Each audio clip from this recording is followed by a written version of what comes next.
Godfather Death. Once upon a time, there lived a poor man who toiled with his hands day and night, yet scarcely earned enough to feed the 12 children who crowded his humble hut. His back was bent from labor, and his eyes burned with weariness. But still, the mouths were many, and the bread was little. And when fate sent him a 13th child, he despaired, for his heart knew not where to turn. Driven by need, he ran into the open highway, determined that the very first stranger he encountered should be chosen as godfather, for he could no longer think what else to do. The first figure to meet him was none other than the Lord God himself, who already knew the thoughts hidden in the poor man's heart. God spoke with kindness, saying, "Poor man, I pity you.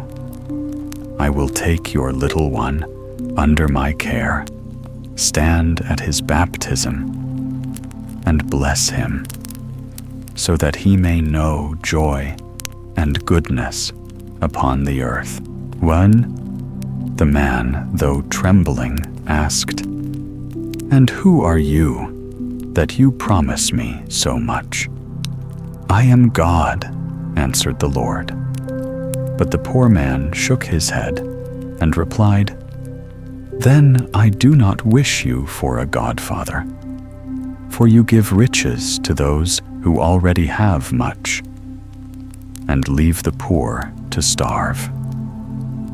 Thus spoke the man, not knowing the secret wisdom with which God apportions wealth and want, nor how he weighs fortune and burden in hidden scales. Turning his back upon the Lord of heaven, the man went on his way. Soon there came another, striding along the road with dark eyes and a cunning smile. It was the devil, who whispered, "What do you seek, man? If you take me as godfather for your child, I will pour gold into his hands, grant him pleasures without end, and fill his life with every delight of the world." "And who are you?" asked the man again. "I am the devil," came the reply. The man recoiled and said, "Then I do not wish you for a godfather, for you deceive mankind, lead them astray, and bring ruin where you walk." He turned from him as well, and at last there came a pale figure hobbling on withered legs, his face neither cruel nor kind, but cold and certain. He said, "Take me as your child's godfather." "Who are you?" asked the man. "I am Death, who makes all men equal. I spare neither king nor beggar, but take both alike when their hour strikes."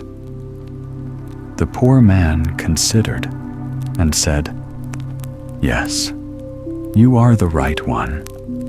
You treat rich and poor alike, making no difference between them.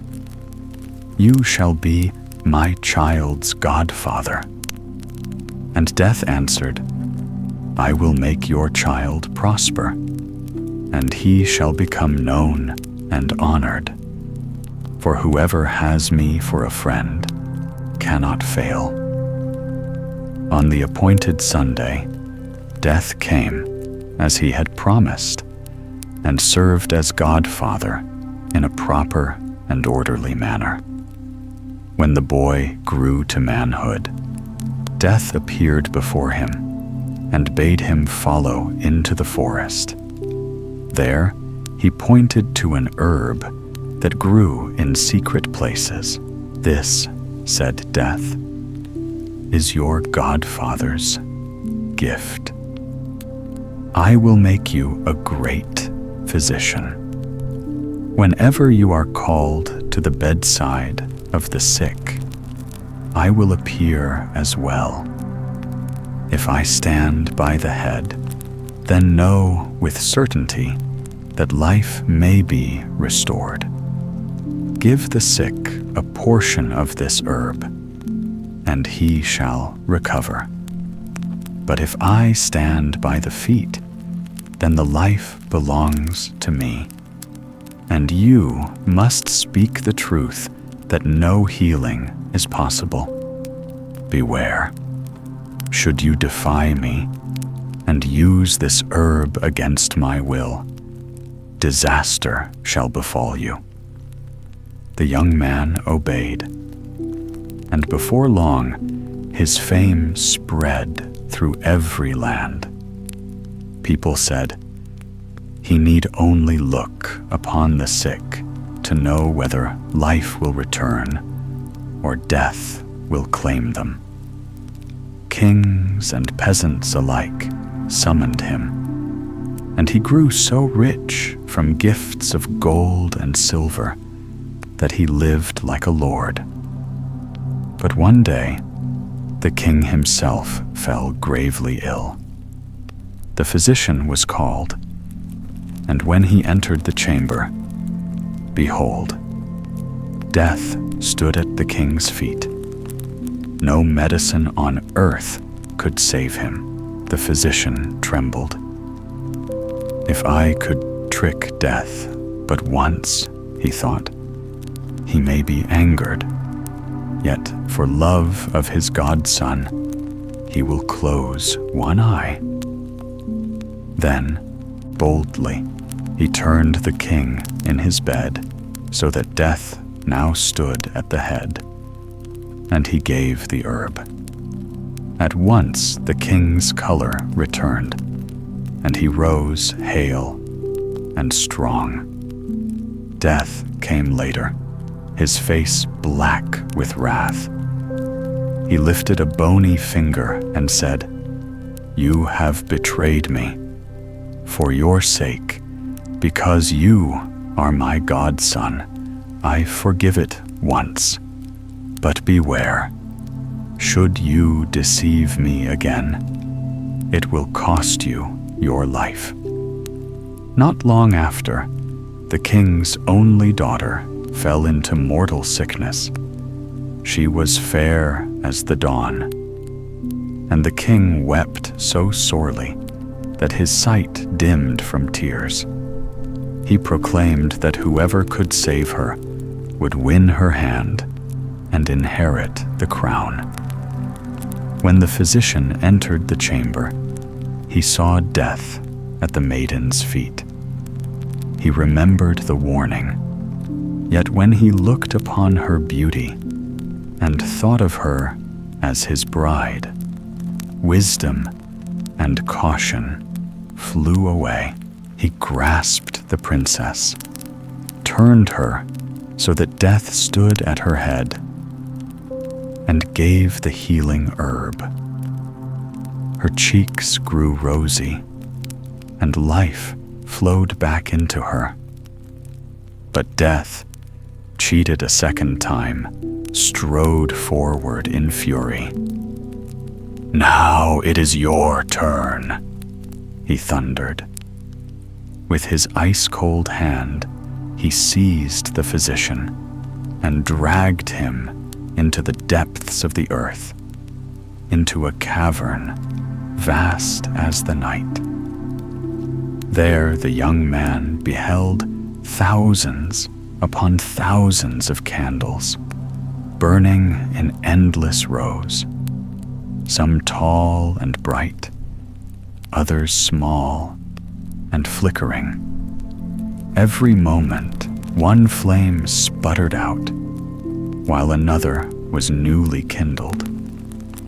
"These," said Death, "are the life lights of mankind. The tall belong to children, the middle to men in their strength, the tiny to the old. Yet often the young have but a spark, and the aged a great flame." The physician asked, his heart pounding, "Show me my candle." And Death pointed to a small stump, guttering and ready to die. "There it is." Horror seized the man. "Oh, dear Godfather," he begged, "light me a new one. Grant me more years, that I may enjoy life and take the princess as my wife." "I cannot," said Death. "A flame must go out before another can be lit. Then place what remains upon a new candle, so that the old may burn into the new." Death pretended to grant the wish. He lifted a fresh, tall candle, but in his cold vengeance, he let the old stump slip. It sputtered, fell, and went out. In that same instant, the physician sank to the ground, his life ended, and his soul given at last into the hands of Death. The wishing table, the gold ass, and the cudgel in the sack. There was once upon a time a tailor who had 3 sons and only 1 goat. But as the goat supported the whole of them with her milk, she was obliged to have good food, and to be taken every day to pasture. The sons, therefore, did this in turn. Once the eldest took her to the churchyard, where the finest herbs were to be found, and let her eat and run about there. At night, when it was time to go home, he asked, "Goat, hast thou had enough?" The goat answered, "I have eaten so much, not a leaf more I'll touch. Meh, meh." "Come home then," said the youth, and took hold of the cord round her neck, led her into the stable, and tied her up securely. "Well," said the old tailor, "has the goat had as much food as she ought?" "Oh," answered the son, "she has eaten so much, not a leaf more she'll touch." But the father wished to satisfy himself, and went down to the stable, stroked the dear animal, and asked, "Goat, art thou satisfied?" The goat answered, "Wherewithal should I be satisfied? Among the graves I leapt about, and found no food, so went without. Meh, meh." "What do I hear?" cried the tailor, and ran upstairs and said to the youth, "Hullo, thou liar, thou saidst the goat had had enough, and hast let her hunger." And in his anger he took the yard measure from the wall, and drove him out with blows. Next day it was the turn of the second son, who looked out for a place in the fence of the garden, where nothing but good herbs grew. And the goat cleared them all off. At night, when he wanted to go home, he asked, "Goat, art thou satisfied?" The goat answered, I have eaten so much, not a leaf more I'll touch. Meh, meh. Come home then, said the youth, and led her home, and tied her up in the stable. Well, said the old tailor, has the goat had as much food as she ought? Oh, answered the son, she has eaten so much, not a leaf more she'll touch. The tailor would not rely on this, but went down to the stable and said, Goat, hast thou had enough? The goat answered, Wherewithal should I be satisfied? Among the graves I leapt about, and found no food, so went without. Meh, meh. The godless wretch, cried the tailor, to let such a good animal hunger. And he ran up and drove the youth out of doors with the yard measure. Now came the turn of the third son, who wanted to do the thing well, and sought out some bushes with the finest leaves, and let the goat devour them. In the evening, when he wanted to go home, he asked, Goat, hast thou had enough? The goat answered, I have eaten so much, not a leaf more I'll touch. Meh, meh. Come home then, said the youth, and led her into the stable and tied her up. Well, said the old tailor, has the goat had a proper amount of food? She has eaten so much, not a leaf more she'll touch.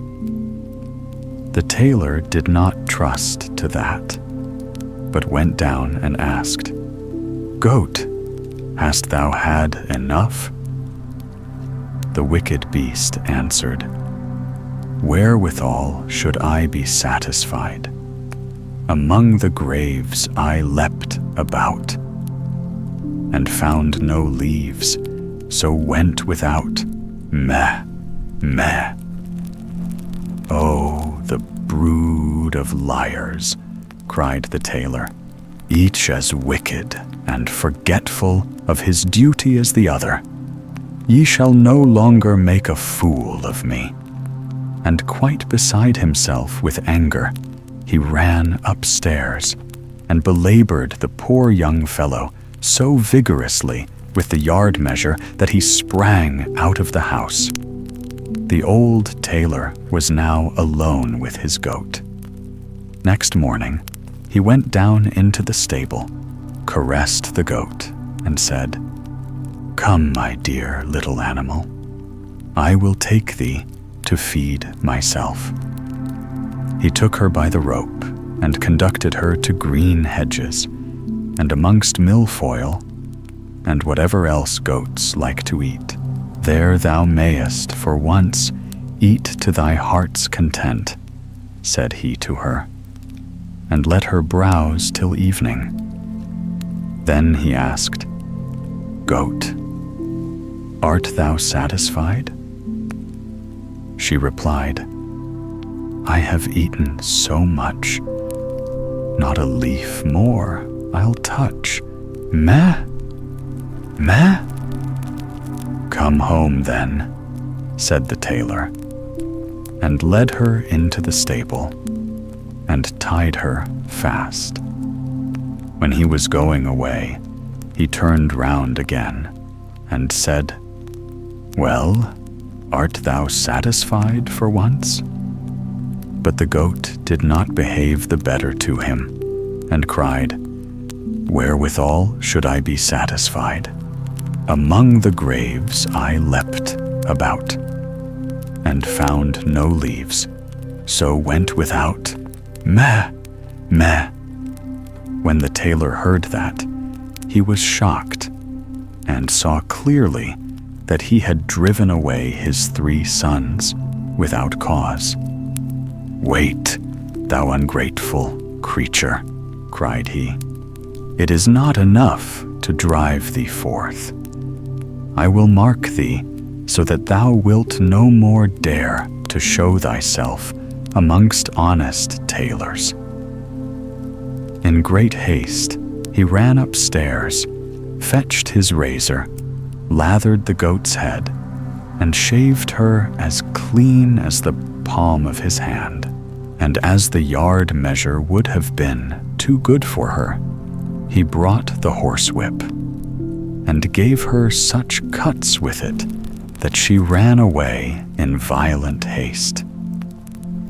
When the tailor was thus left quite alone in his house, he fell into great grief, and would gladly have had his sons back again, but no one knew whither they were gone.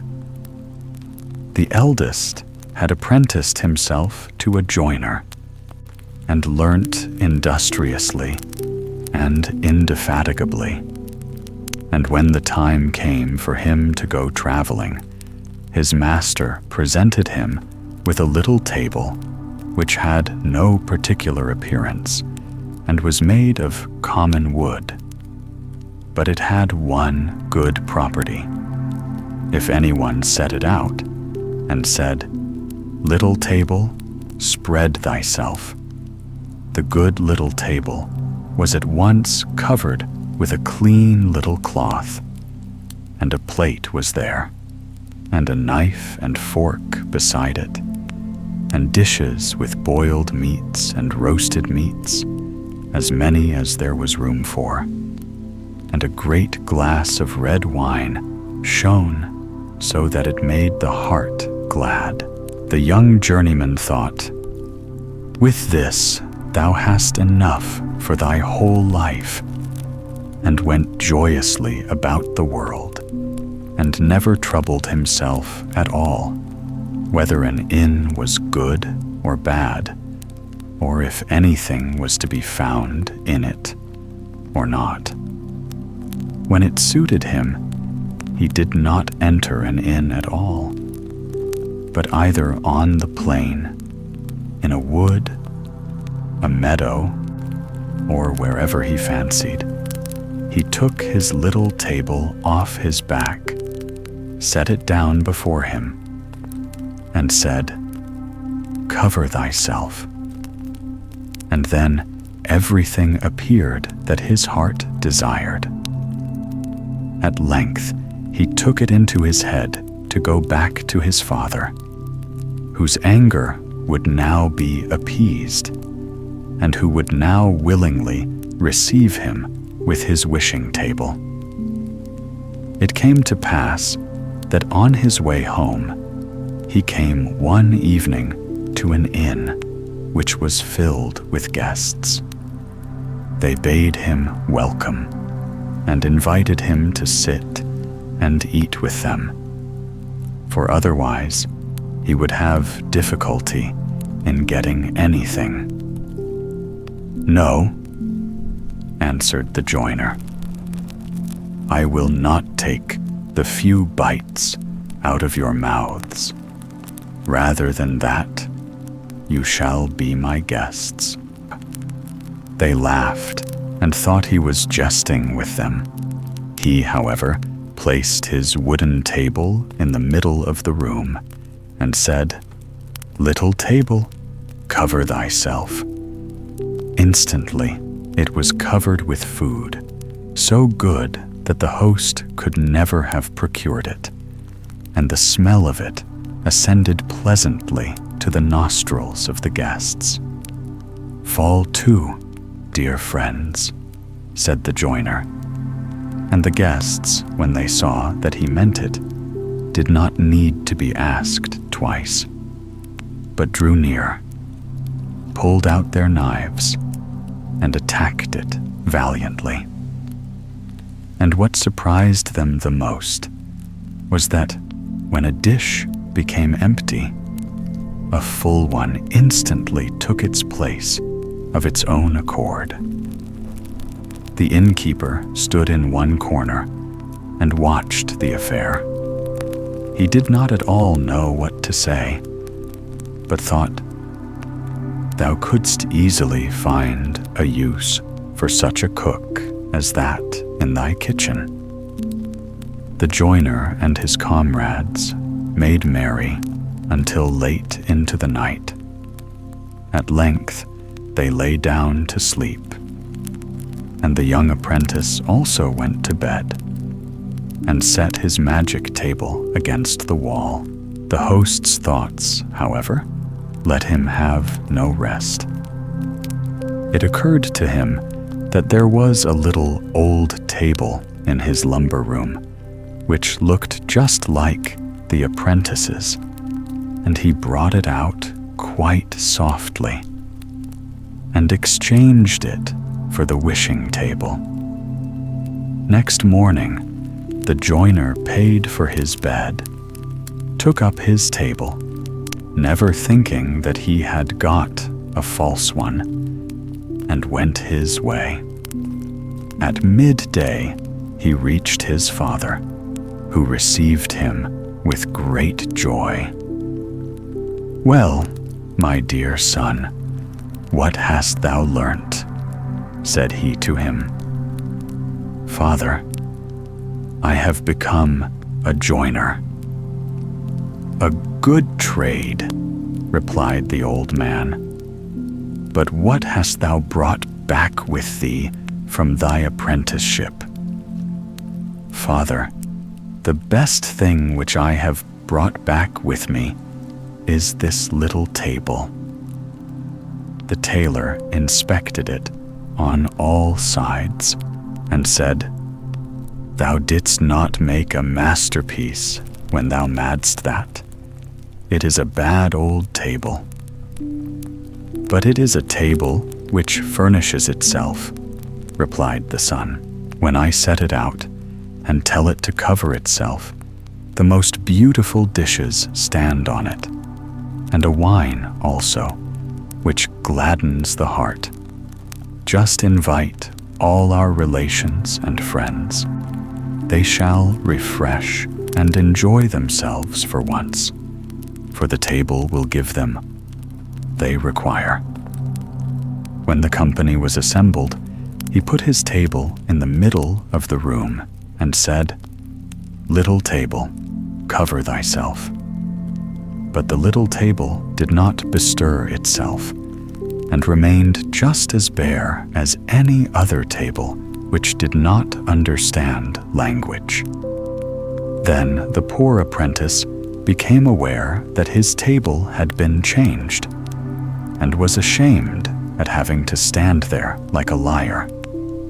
The relations, however, mocked him, and were forced to go home without having eaten or drunk. The father brought out his patches again, and went on tailoring, but the son went to a master in the craft. The second son had gone to a miller, and had apprenticed himself to him. When his years were over, the master said, "As thou hast conducted thyself so well, I give thee an ass of a peculiar kind, which neither draws a cart nor carries a sack." "To what use is he put then?" asked the young apprentice. "He lets gold drop from his mouth," answered the miller. "If thou settest him on a cloth, and sayest, 'Bricklebrit,' the good animal will drop gold pieces for thee." "That is a fine thing," said the apprentice, and thanked the master, and went out into the world. When he had need of gold, he had only to say, "Bricklebrit," to his ass, and it rained gold pieces, and he had nothing to do but pick them off the ground. Wheresoever he went, the best of everything was good enough for him, and the dearer the better, for he had always a full purse. When he had looked about the world for some time, he thought, "Thou must seek out thy father. If thou goest to him with the gold ass, he will forget his anger and receive thee well." It came to pass that he came to the same public house in which his brother's table had been exchanged. He led his ass by the bridle, and the host was about to take the animal from him and tie him up. But the young apprentice said, "Don't trouble yourself. I will take my gray horse into the stable and tie him up myself too, for I must know where he stands." This struck the host as odd, and he thought that a man who was forced to look after his ass himself could not have much to spend. But when the stranger put his hand in his pocket and brought out 2 gold pieces, and said he was to provide something good for him, the host opened his eyes wide and ran and sought out the best he could muster. After dinner, the guest asked what he owed. The host did not see why he should not double the reckoning, and said the apprentice must give 2 more gold pieces. He felt in his pocket, but his gold was just at an end. "Wait an instant, Sir Host," said he. "I will go and fetch some money." But he took the tablecloth with him. The host could not imagine what this could mean, and being curious, stole after him. And as the guest bolted the stable door, he peeped through a hole left by a knot in the wood. The stranger spread out the cloth under the animal and cried, "Bricklebrit!" And immediately the beast began to let gold pieces fall, so that it fairly rained down money on the ground. My word," said the host, "ducats are quickly coined there. A purse like that is not amiss." The guest paid his score and went to bed. But in the night, the host stole down into the stable, led away the master of the mint, and tied up another ass in his place. Early next morning, the apprentice traveled away with his ass, and thought that he had his gold ass. At midday, he reached his father, who rejoiced to see him again, and gladly took him in. "What hast thou made of thyself, my son?" asked the old man. "A miller, dear father," he answered. "What hast thou brought back with thee from thy travels?" "Nothing else but an ass." "There are asses enough here," said the father. "I would rather have had a good goat." "Yes," replied the son, "but it is no common ass, but a gold ass. When I say Bricklebrit, the good beast opens its mouth and drops a whole sheetful of gold pieces. Just summon all our relations hither, and I will make them rich folks." "That suits me well," said the tailor, "for then I shall have no need to torment myself any longer with the needle," and ran out himself and called the relations together. As soon as they were assembled, the miller bade them make way, spread out his cloth, and brought the ass into the room. "Now watch," said he, and cried, bricklebrit. But no gold pieces fell, and it was clear that the animal knew nothing of the art, for every ass does not attain such perfection. Then the poor miller pulled a long face, saw that he was betrayed, and begged pardon of the relatives, who went home as poor as they came. There was no help for it. The old man had to betake him to his needle once more, and the youth hired himself to a miller. The third brother had apprenticed himself to a turner, and as that is skilled labor, he was the longest in learning.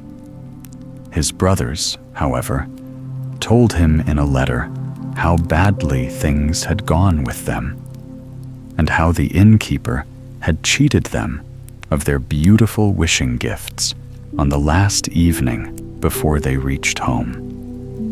When the turner had served his time and had to set out on his travels, as he had conducted himself so well, his master presented him with a sack and said, "There is a cudgel in it."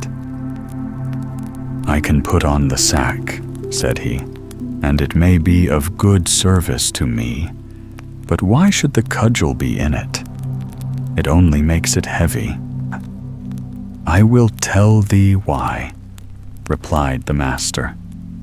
"If anyone has done anything to injure thee, do but say, 'Out of the sack, Cudgel,' and the cudgel will leap forth among the people and play such a dance on their backs that they will not be able to stir or move for a week.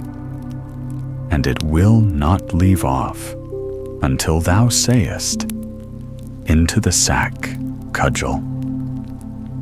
The apprentice thanked him and put the sack on his back, and when anyone came too near him and wished to attack him, he said, "Out of the sack, Cudgel," and instantly the cudgel sprang out and dusted the coat or jacket of one after the other on their backs, and never stopped until it had stripped it off them.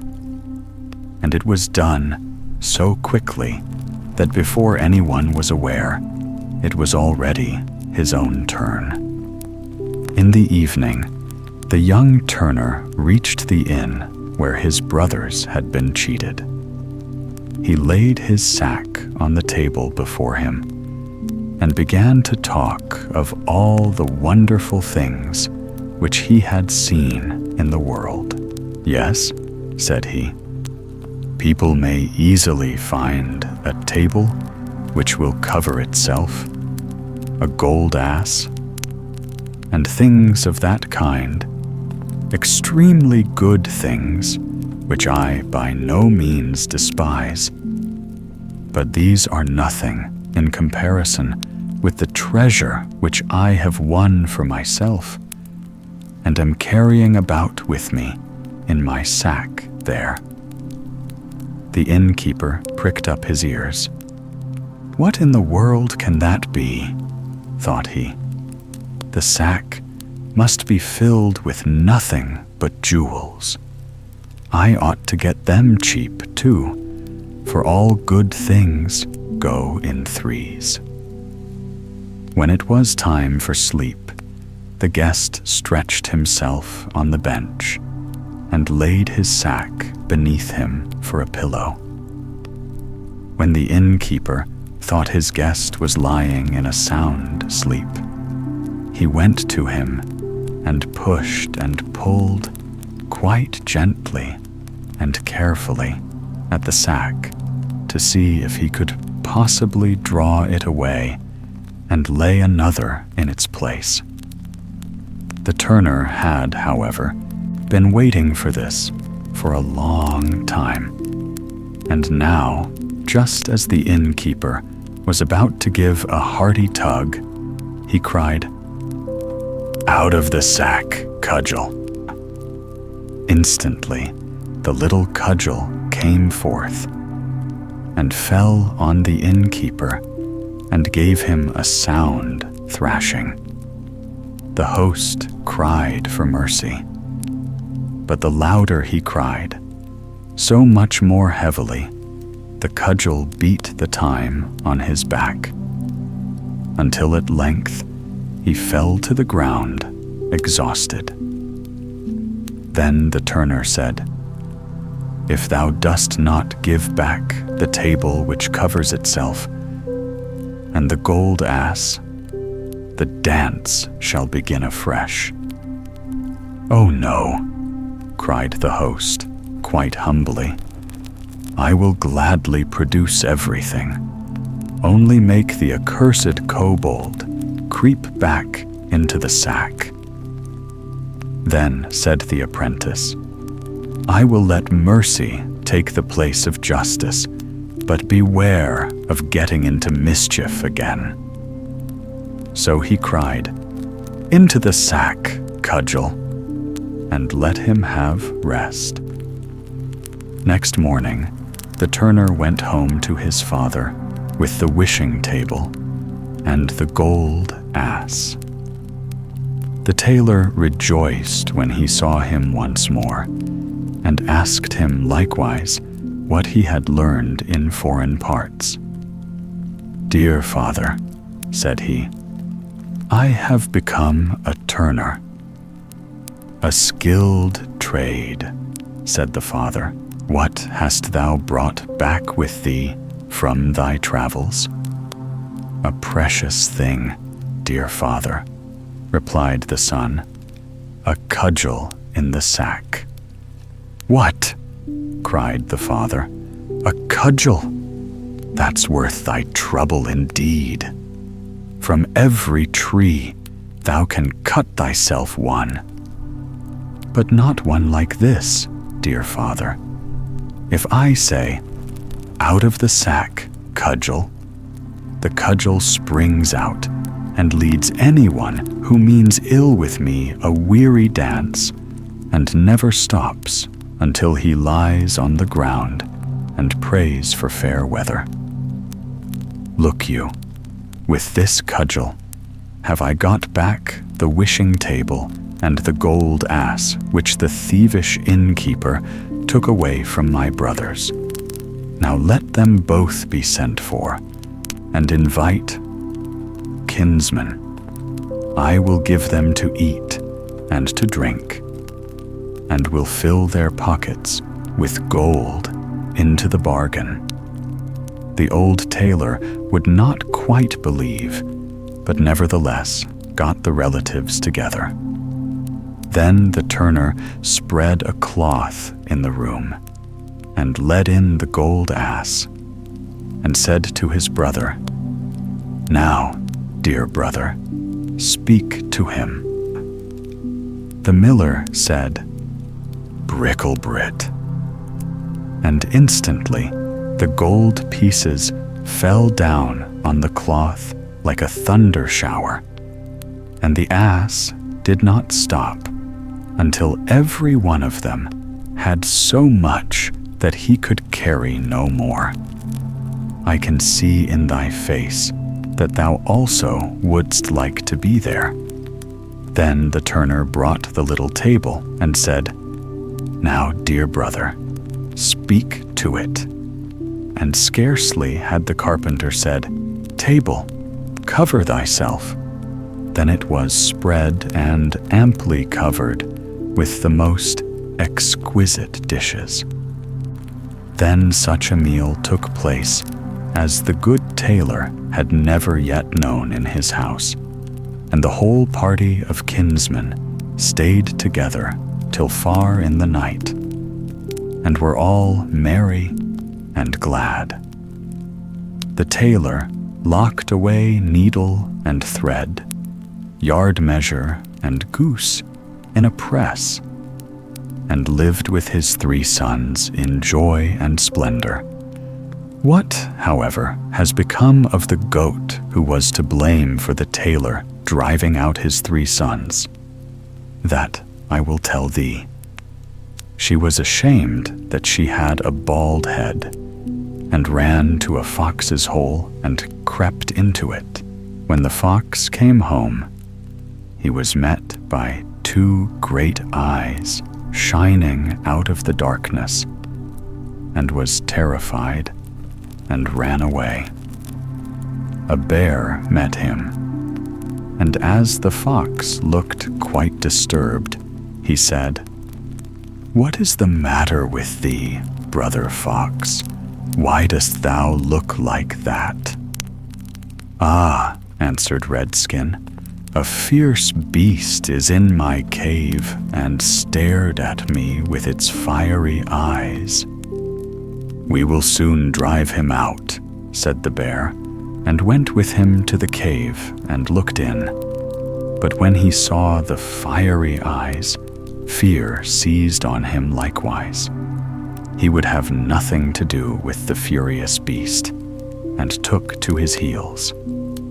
The bee met him, and as she saw that he was ill at ease, she said, "Bear, thou art really pulling a very pitiful face.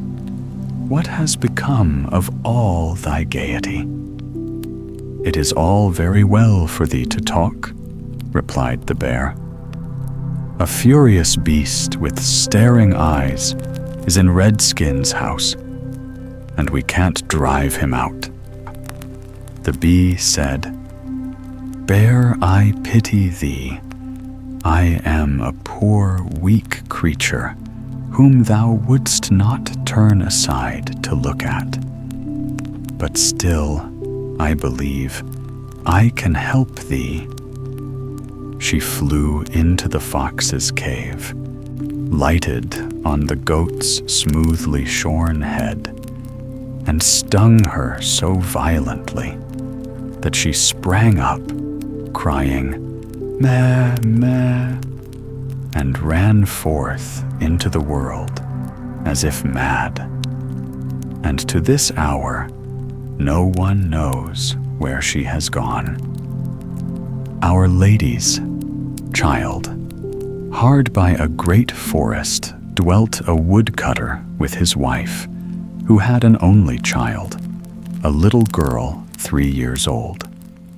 They were so poor, however, that they no longer had daily bread, and did not know how to get food for her. One morning, the woodcutter went out sorrowfully to his work in the forest. And while he was cutting wood, suddenly there stood before him a tall and beautiful woman with a crown of shining stars on her head, who said to him, "I am the Virgin Mary, mother of the child Jesus. Thou art poor and needy. Bring thy child to me.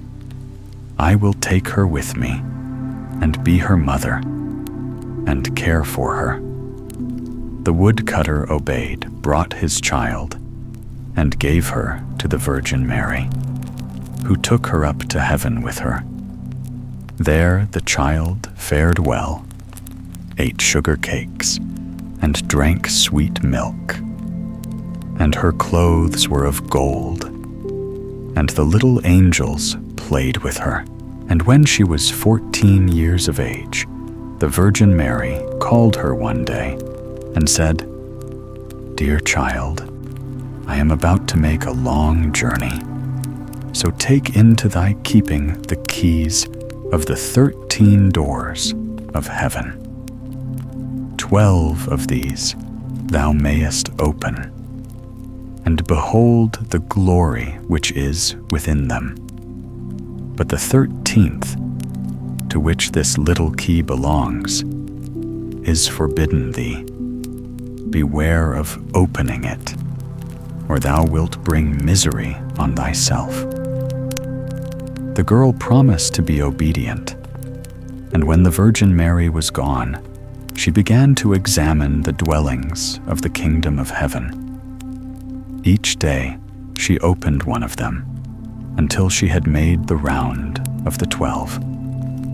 In each of them sat one of the apostles in the midst of a great light, and she rejoiced in all the magnificence and splendor.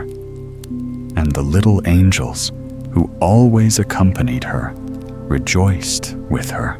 Then the forbidden door alone remained, and she felt a great desire to know what could be hidden behind it, and said to the angels, "I will not quite open it, and I will not go inside it, but I will unlock it so that we can just see a little through the opening." "Oh no," said the little angels, "that would be a sin. The Virgin Mary has forbidden it, and it might easily cause thy unhappiness." Then she was silent, but the desire in her heart was not stilled, but gnawed there, and tormented her, and let her have no rest. And once, when the angels had all gone out, she thought, "Now I am quite alone, and I could peep in.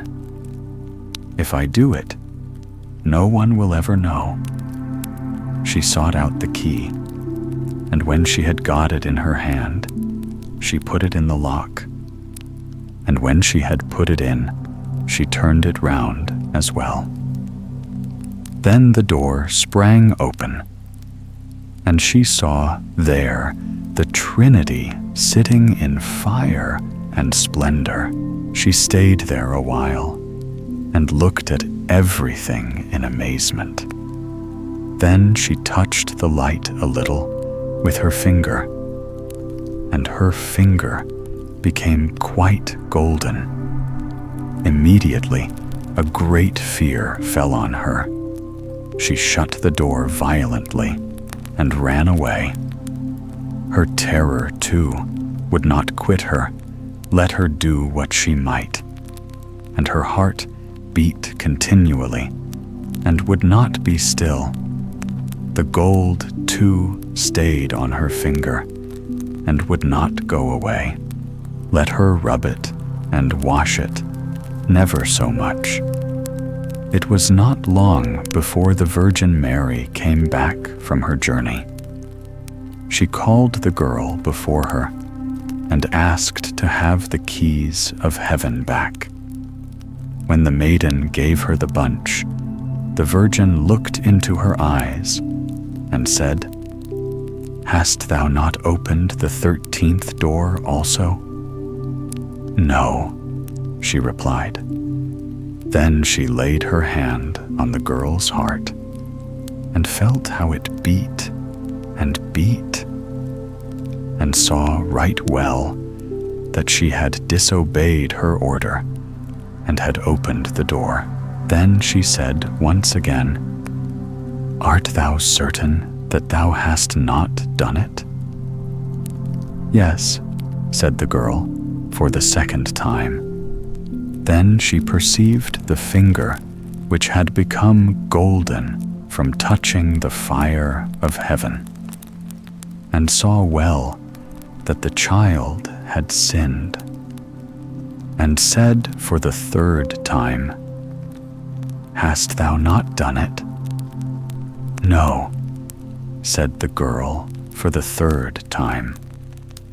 Then said the Virgin Mary, "Thou hast not obeyed me, and besides that thou hast lied, thou art no longer worthy to be in heaven."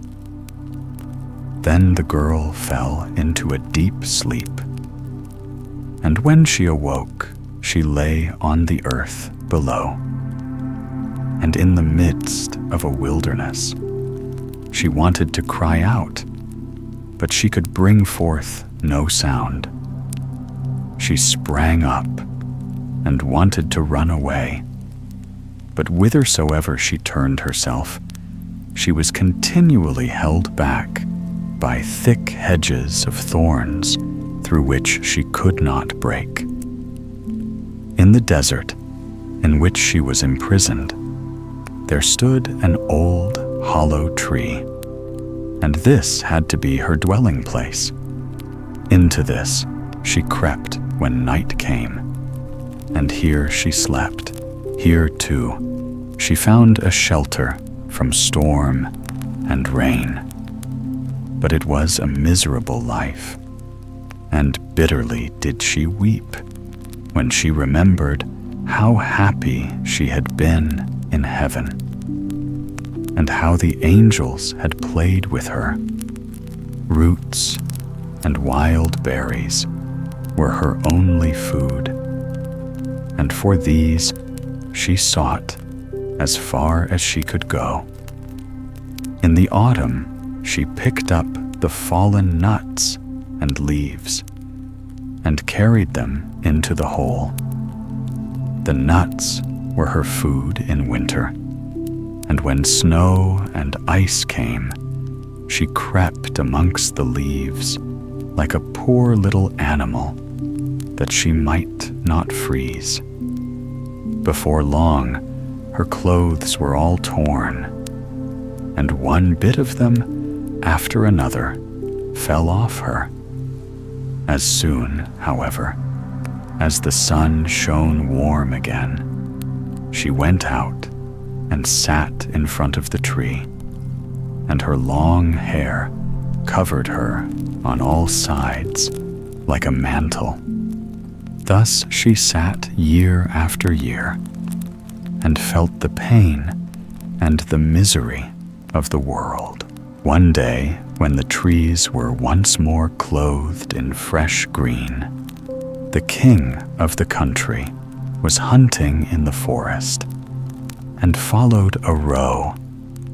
And as it had fled into the thicket which shut in this part of the forest, he got off his horse, tore the bushes asunder, and cut himself a path with his sword. When he had at last forced his way through, he saw a wonderfully beautiful maiden sitting under the tree, and she sat there and was entirely covered with her golden hair down to her very feet. He stood still and looked at her full of surprise. Then he spoke to her and said, "Who art thou? Why art thou sitting here in the wilderness?" But she gave no answer, for she could not open her mouth. The king continued, "Wilt thou go with me to my castle?" Then she just nodded her head a little. The king took her in his arms, carried her to his horse, and rode home with her. And when he reached the royal castle, he caused her to be dressed in beautiful garments, and gave her all things in abundance. Although she could not speak, she was still so beautiful and charming that he began to love her with all his heart. And it was not long before he married her. After a year or so had passed, the queen brought a son into the world. Thereupon, the Virgin Mary appeared to her in the night when she lay in her bed alone, and said, "If thou wilt tell the truth, and confess that thou didst unlock the forbidden door, I will open thy mouth and give thee back thy speech. But if thou perseverest in thy sin, and deniest obstinately, I will take thy newborn child away with me." Then the queen was permitted to answer, but she remained hard and said, "No, I did not open the forbidden door." And the Virgin Mary took the newborn child from her arms and vanished with it. Next morning, when the child was not to be found, it was whispered among the people that the queen was a man-eater and had killed her own child. She heard all this and could say nothing to the contrary. But the king would not believe it, for he loved her so much. When a year had gone by, the queen again bore a son, and in the night the Virgin Mary again came to her and said, "If thou wilt confess that thou openedst the forbidden door, I will give thee thy child back and untie thy tongue. But if you continuest in sin and deniest it, I will take away with me this new child also." Then the queen again said, "No, I did not open the forbidden door." And the virgin took the child out of her arms and away with her to heaven. Next morning, when this child also had disappeared, the people declared quite loudly that the queen had devoured it, and the king's counselors demanded that she should be brought to justice. The king, however, loved her so dearly that he would not believe it, and commanded the counselors, under pain of death, not to say any more about it. The following year, the queen gave birth to a beautiful little daughter. And for the third time, the Virgin Mary appeared to her in the night and said, "Follow me." She took the queen by the hand and led her to heaven, and showed her there her two eldest children, who smiled at her and were playing with the ball of the world. When the queen rejoiced thereat, the Virgin Mary said, "Is thy heart not yet softened? If thou wilt own that thou openedst the forbidden door, I will give thee back thy two little sons." But for the third time, the queen answered, "No, I did not open the forbidden door." Then the Virgin let her sink down to earth once more, and took from her likewise her third child. Next morning, when the loss was reported abroad, all the people cried loudly, "The queen is a man-eater. She must be judged." And the king was no longer able to restrain his counselors. Thereupon a trial was held, and as she could not answer and defend herself, she was condemned to be burnt alive. The wood was got together, and when she was fast bound to the stake, and the fire began to burn round about her, the hard ice of pride melted. Her heart was moved by repentance, and she thought, "If I could but confess before my death that I opened the door." Then her voice came back to her, and she cried out loudly, "Yes, Mary, I did it." And straightway rain fell from the sky and extinguished the flames of fire, and a light broke forth above her, and the Virgin Mary descended with the two little sons by her side, and the newborn daughter in her arms. She spoke kindly to her, and said, "He who repents his sin and acknowledges it is forgiven." Then she gave her the three children, untied her tongue, and granted her happiness for her whole life. Iron John. There was once on a time a king who had a great forest near his palace, full of all kinds of wild animals. One day, he sent out a huntsman to shoot him a roe, but he did not come back. "Perhaps some accident has befallen him," said the king. And the next day he sent out 2 more huntsmen who were to search for him, but they too stayed away. Then on the 3rd day he sent for all his huntsmen and said, "Scour the whole forest through, and do not give up until ye have found all 3. But of these also none came home again, and of the pack of hounds which they had taken with them, none were seen more. From that time forth, no one would any longer venture into the forest, and it lay there in deep stillness and solitude, and nothing was seen of it, but sometimes an eagle or a hawk flying over it. This lasted for many years, when a strange huntsman announced himself to the king as seeking a situation, and offered to go into the dangerous forest. The king, however, would not give his consent, and said, "It is not safe in there. I fear it would fare with thee no better than with the others, and thou wouldst never come out again."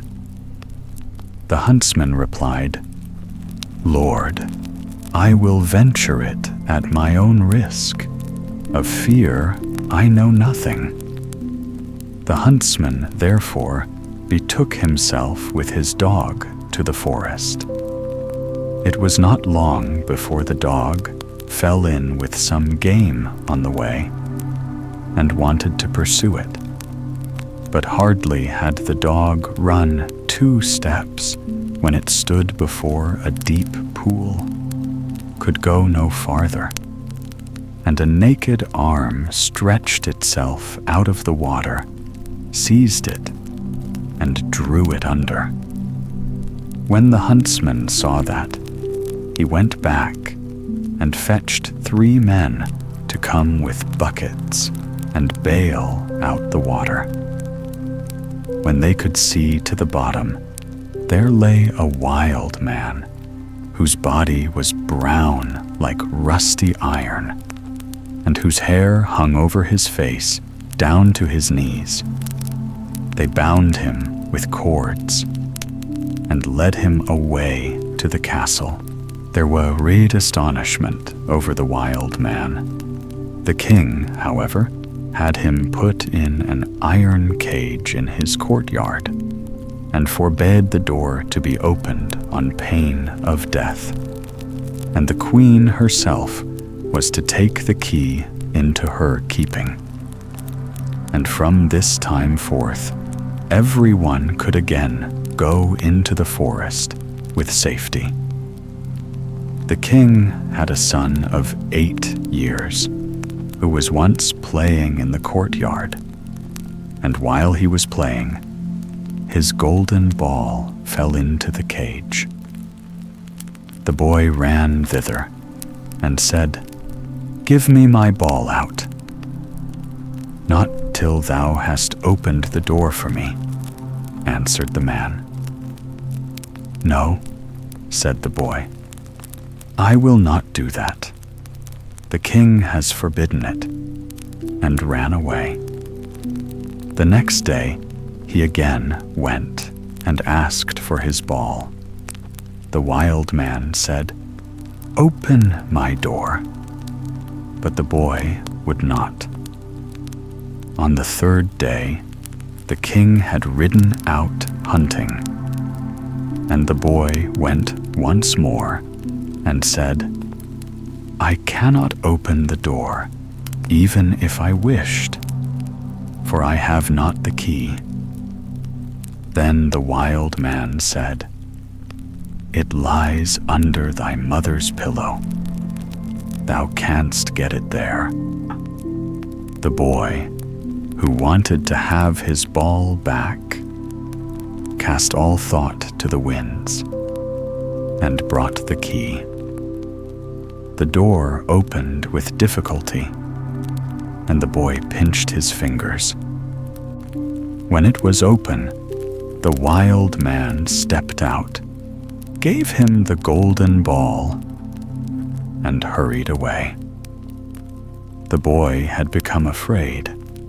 He called and cried after him, "O wild man, do not go away, or I shall be beaten." The wild man turned back, took him up, set him on his shoulder, and went with hasty steps into the forest. When the king came home, he observed the empty cage and asked the queen how that had happened. She knew nothing about it and sought the key, but it was gone. She called the boy, but no one answered. The king sent out people to seek for him in the fields, but they did not find him. Then he could easily guess what had happened, and much grief reigned in the royal court.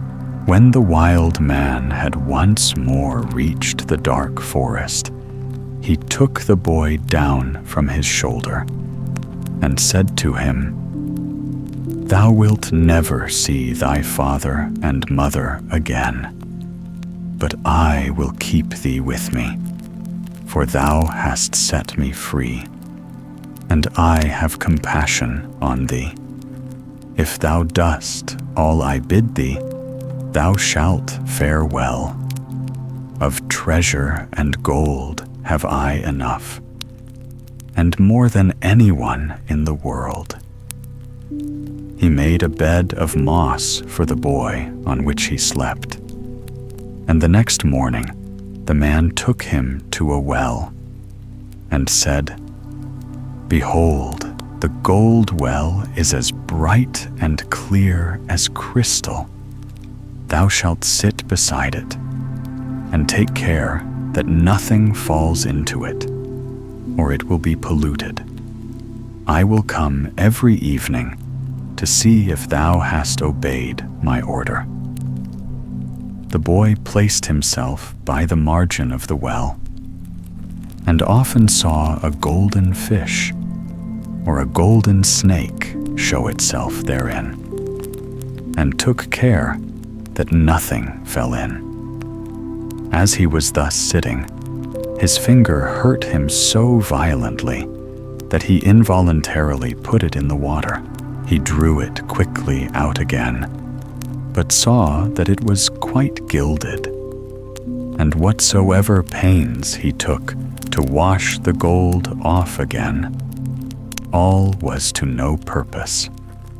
In the evening, Iron John came back, looked at the boy, and said, "What has happened to the well?" "Nothing, nothing," he answered, and held his finger behind his back, that the man might not see it. But he said, "Thou hast dipped thy finger into the water. This time it may pass, but take care thou dost not again let anything go in." By daybreak, the boy was already sitting by the well and watching it. His finger hurt him again, and he passed it over his head. And then, unhappily, a hair fell down into the well. He took it quickly out, but it was already quite gilded. Iron John came, and already knew what had happened. "Thou hast let a hair fall into the well," said he. "I will allow thee to watch by it once more. But if this happens for the third time, then the well is polluted, and thou canst no longer remain with me." No. On the third day, the boy sat by the well and did not stir his finger, however much it hurt him. But the time was long to him. and he looked at the reflection of his face on the surface of the water. And as he still bent down more and more while he was doing so, and trying to look straight into the eyes, his long hair fell down from his shoulders into the water. He raised himself up quickly, but the whole of the hair of his head was already golden and shone like the sun. You may imagine how terrified the poor boy was. He took his pocket handkerchief and tied it round his head, in order that the man might not see it. When he came, he already knew everything, and said, "Take the handkerchief off." Then the golden hair streamed forth, and let the boy excuse himself as he might, it was of no use. Thou hast not stood the trial, and canst stay here no longer. Go forth into the world. There thou wilt learn what poverty is. But as thou hast not a bad heart, and as I mean well by thee, there is one thing I will grant thee. If thou fallest into any difficulty, come to the forest and cry, "Iron John," and then I will come and help thee. My power is great, greater than thou thinkest, and I have gold and silver in abundance. Then the king's son left the forest and walked by beaten and unbeaten paths ever onwards, until at length he reached a great city. There he looked for work, but could find none, and he had learnt nothing by which he could help himself. At length he went to the palace and asked if they would take him in. The people about court did not at all know what use they could make of him, but they liked him and told him to stay. At length the cook took him into his service and said he might carry wood and water and rake the cinders together. Once, when it so happened that no one else was at hand, the cook ordered him to carry the food to the royal table. But as he did not like to let his golden hair be seen, he kept his little cap on. Such a thing as that had never yet come under the king's notice, and he said, "When thou comest to the royal table, thou must take thy hat off." He answered, "Ah, Lord, I cannot. I have a bad sore place on my head." Then the king had the cook called before him and scolded him, and asked how he could take such a boy as that into his service, and that he was to turn him off at once. The cook, however, had pity on him, and exchanged him for the gardener's boy. And now the boy had to plant and water the garden, hoe and dig, and bear the wind and bad weather. Once in summer, when he was working alone in the garden, the day was so warm he took his little cap off, that the air might cool him. As the sun shone on his hair, it glittered and flashed, so that the rays fell into the bedroom of the king's daughter. And up she sprang to see what that could be. Then she saw the boy and cried to him, "Boy, bring me a wreath of flowers." He put his cap on with all haste and gathered wild field flowers and bound them together. When he was ascending the stairs with them, the gardener met him and said, "How canst thou take the king's daughter a garland of such common flowers?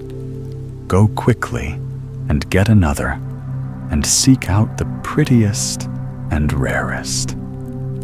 "Oh, no," replied the boy. "The wild ones have more scent and will please her better." When he got into the room, the king's daughter said, "Take thy cap off. It is not seemly to keep it on in my presence." He again said, "I may not. I have a sore head." She, however, caught at his cap and pulled it off, and then his golden hair rolled down on his shoulders, and it was splendid to behold. He wanted to run out, but she held him by the arm and gave him a handful of ducats. With these he departed, but he cared nothing for the gold pieces. He took them to the gardener and said, "I present them to thy children. They can play with them." The following day, the king's daughter again called to him that he was to bring her a wreath of field flowers. And when he went in with it, she instantly snatched at his cap and wanted to take it away from him.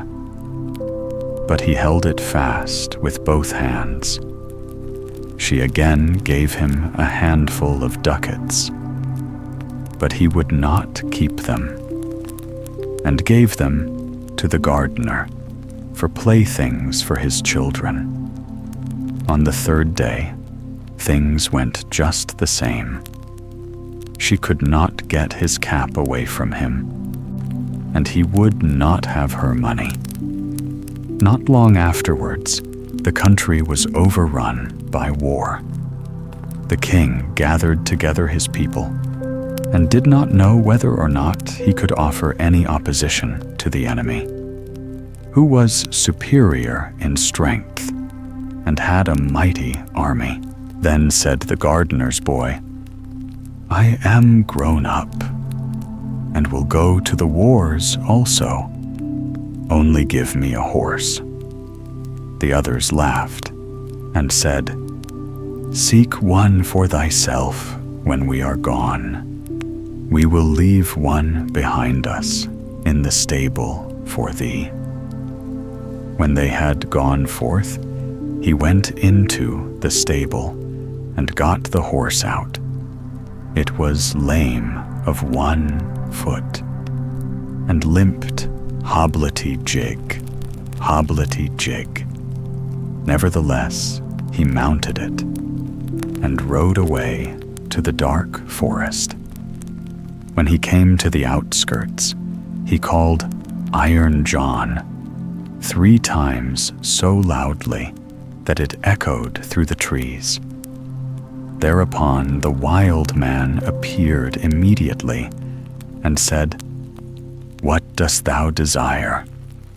"I want a strong steed, for I am going to the wars." "That thou shalt have, and still more than thou askest for." Oh.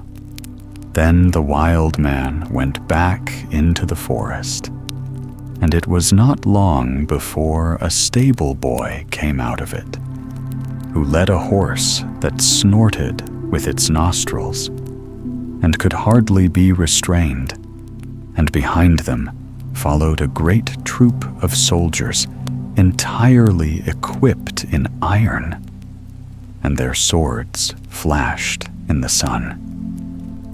The youth made over his 3-legged horse to the stable boy, mounted the other, and rode at the head of the soldiers. When he got near the battlefield, a great part of the king's men had already fallen, and little was wanting to make the rest give way. Then the youth galloped thither with his iron soldiers, broke like a hurricane over the enemy, and beat down all who opposed him. They began to fly, but the youth pursued and never stopped until there was not a single man left. Instead, however, of returning to the king, he conducted his troop by byways back to the forest and called forth Iron John. "What dost thou desire?" asked the wild man. "Take back thy horse and thy troops, and give me my three-legged horse again." All that he asked was done, and soon he was riding on his three-legged horse. When the king returned to his palace, his daughter went to meet him and wished him joy of his victory. "I am not the one who carried away the victory," said he, "but a stranger knight who came to my assistance with his soldiers." The daughter wanted to hear who the strange knight was, but the king did not know, and said, "He followed the enemy, and I did not see him again." She inquired of the gardener where his boy was, but he smiled and said, "He has just come home on his three-legged horse, and the others have been mocking him and crying, 'Here comes our hobblety-jig back again.' They asked, too, 'Under what hedge hast thou been lying sleeping all the time?' He, however, said, 'I did the best of all, and it would have gone badly without me.' And then he was still more ridiculed. The king said to his daughter, "I will proclaim a great feast that shall last for 3 days, and thou shalt throw a golden apple. Perhaps the unknown will come to it." When the feast was announced, the youth went out to the forest and called Iron John. "What dost thou desire?" asked he. "That I may catch the king's daughter's golden apple." "It is as safe as if thou hadst it already," said Iron John. "Thou shalt likewise have a suit of red armor for the occasion, and ride on a spirited chestnut horse." When the day came, the youth galloped to the spot, took his place amongst the knights, and was recognized by no one. The king's daughter came forward and threw a golden apple to the knights, but none of them caught it but he. Only as soon as he had it, he galloped away. On the second day, Iron John equipped him as a white knight and gave him a white horse. Again, he was the only one who caught the apple, and he did not linger an instant, but galloped off with it. The king grew angry and said, "That is not allowed. He must appear before me and tell his name." He gave the order that if the knight who caught the apple should go away again, they should pursue him, and if he would not come back willingly, they were to cut him down and stab him. On the third day, he received from Iron John a suit of black armor and a black horse, and again he caught the apple. But when he was riding off with it, the king's attendants pursued him, and one of them got so near him that he wounded the youth's leg with the point of his sword. The youth nevertheless escaped from them But his horse leapt so violently that the helmet fell from the youth's head, and they could see that he had golden hair. They rode back and announced this to the king. The following day, the king's daughter asked the gardener about his boy. "He is at work in the garden. The queer creature has been at the festival too, and only came home yesterday evening. He has likewise shown my children 3 golden apples, which he has won." The king had him summoned into his presence, and he came and again had his little cap on his head. But the king's daughter went up to him and took it off, and then his golden hair fell down over his shoulders, and he was so handsome that all were amazed. "Art thou the knight who came every day to the festival, always in different colors, and who caught the 3 golden apples?" asked the king. "Yes," answered he, "and here the apples are." And he took them out of his pocket and returned them to the king. "If you desire further proof, you may see the wound which your people gave me when they followed me. But I am likewise the knight who helped you to your victory over your enemies. If thou canst perform such deeds as that, thou art no gardener's boy. Tell me, who is thy father?" "My father is a mighty king, and gold have I in plenty, as great as I require." "I well see," said the king, "that I owe thanks to thee. Can I do anything to please thee?" "Yes," answered he, "that indeed you can. Give me your daughter to wife."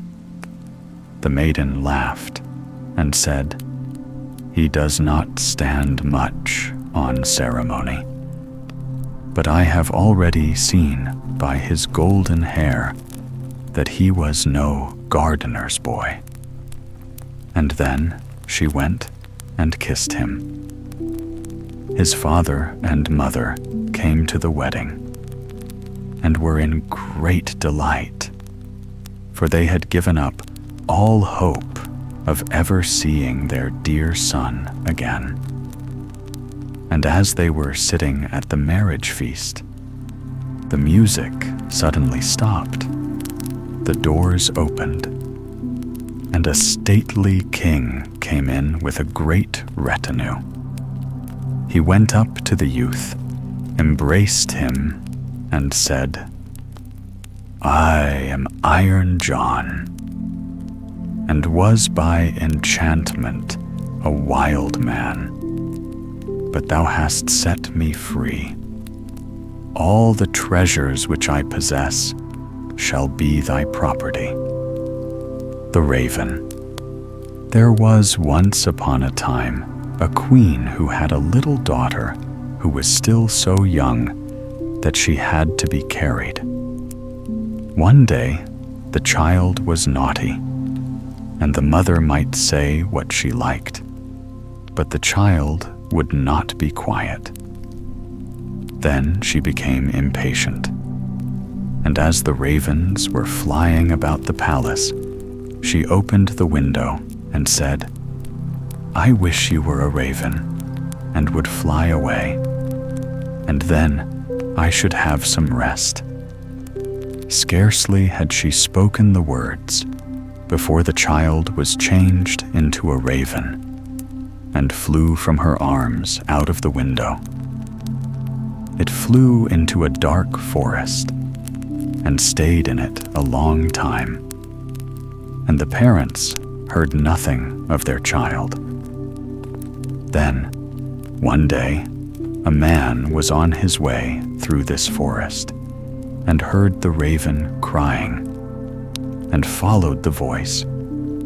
And when he came nearer, the bird said, "I am a king's daughter by birth, and am bewitched, but thou canst set me free." "What am I to do?" asked he.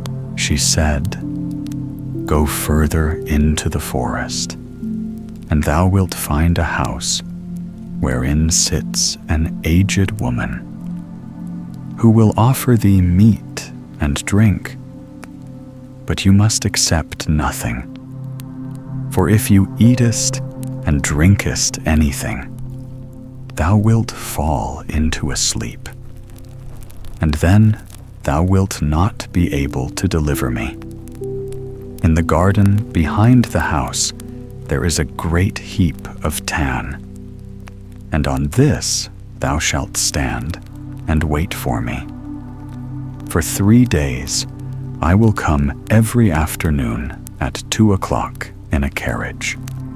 On the first day, 4 white horses will be harnessed to it, then 4 chestnut horses, and lastly 4 black ones.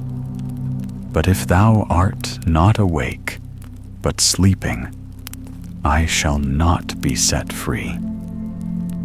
The man promised to do everything that she desired. But the raven said, "Alas, I know already that thou wilt not deliver me. Thou wilt accept something from the woman." Then the man once more promised that he would certainly not touch anything either to eat or to drink. But when he entered the house, the old woman came to him and said, "Poor man, how faint you are. Come and refresh yourself. Eat and drink."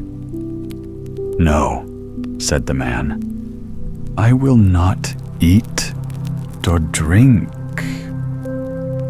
She, however, let him have no peace, and said, "If you will not eat, take 1 drink out of the glass.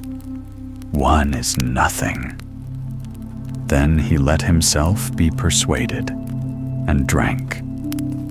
Shortly before 2 o'clock in the afternoon, he went into the garden to the tan heap to wait for the raven. As he was standing there, his weariness all at once became so great that he could not struggle against it, and lay down for a short time. But he was determined not to go to sleep. Hardly, however, had he lain down, then his eyes closed of their own accord, and he fell asleep and slept so soundly that nothing in the world could have aroused him. At 2 o'clock, the raven came driving up with 4 white horses. But she was already in deep grief, and said, "I know he is asleep, sir." And when she came into the garden, he was indeed lying there, asleep on the heap of tan. She alighted from the carriage, went to him, shook him, and called him, but he did not awake. Next day, about noon, the old woman came again and brought him food and drink. But he would not take any of it. But she let him have no rest, and persuaded him until at length he again took 1 drink out of the glass. Towards 2 o'clock, he went into the garden to the tan heap to wait for the raven. But all at once felt such a great weariness that his limbs would no longer support him. He could not help himself, and was forced to lie down. and fell into a heavy sleep. When the raven drove up with 4 brown horses, she was already full of grief, and said, "I know he is asleep." She went to him, but there he lay sleeping, and there was no wakening him. Next day, the old woman asked what was the meaning of this. He was neither eating nor drinking anything. Did he want to die? He replied, "I am not allowed to eat or drink, and will not do so." But she set a dish with food and a glass with wine before him, and when he smelt it, he could not resist, and swallowed a deep draught. When the time came, he went out into the garden to the heap of tan, and waited for the king's daughter. But he became still more weary than on the day before, and lay down and slept as soundly as if he had been a stone. At 2 o'clock, the raven came with 4 black horses, and the coachman and everything else was black. She was already in the deepest grief, and said, "I know that he is asleep and cannot deliver me." When she came to him, there he was lying fast asleep. She shook him and called him, but she could not waken him. Then she laid a loaf beside him, and after that a piece of meat, and thirdly a bottle of wine, and he might consume as much of all of them as he liked, but they would never grow less. After this, she took a gold ring from her finger and put it on his, and her name was graven on it. Lastly, she laid a letter beside him, wherein was written what she had given him, and that none of the things would ever grow less. And in it was also written, "I see right well that here you will never be able to deliver me. But if thou art still willing to deliver me, come to the golden castle of Stromberg. It lies in thy power, of that I am certain." And when she had given him all these things, she seated herself in her carriage and drove to the golden castle of Stromberg.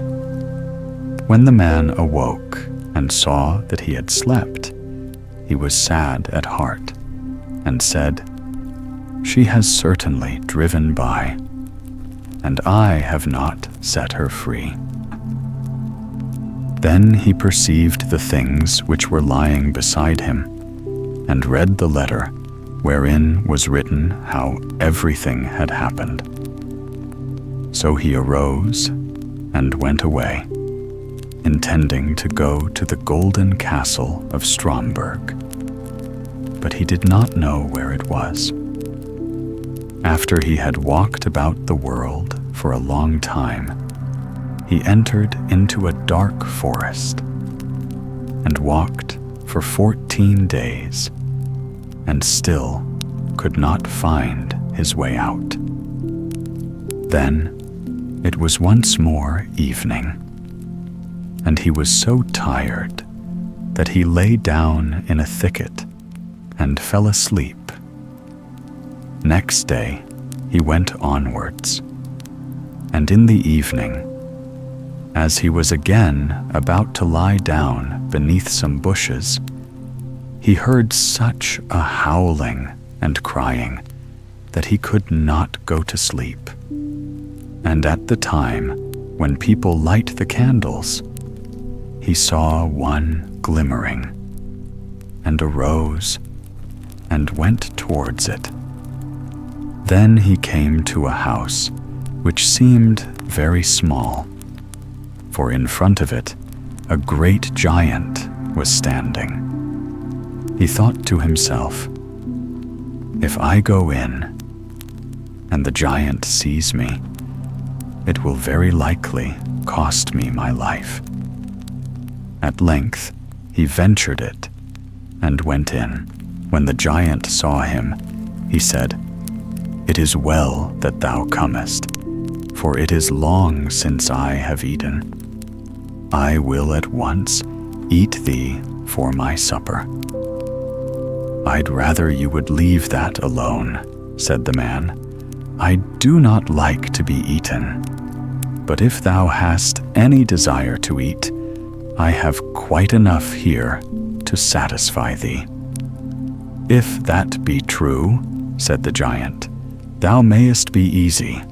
I was only going to devour thee because I had nothing else."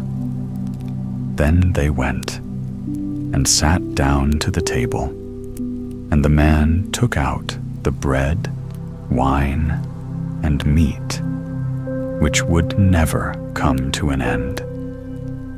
"This pleases me well," said the giant, and ate to his heart's content. Then the man said to him, "Canst thou tell me where the golden castle of Stromberg is?" The giant said, "I will look at my map. All the towns and villages and houses are to be found on it." He brought out the map, which he had in the room, and looked for the castle, but it was not to be found on it. "It's no matter," said he.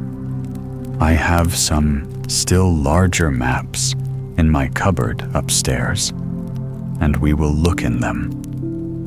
But there, too, it was in vain. The man now wanted to go onwards, but the giant begged him to wait a few days longer until his brother, who had gone out to bring some provisions, came home. When the brother came home, they inquired about the golden castle of Stromberg.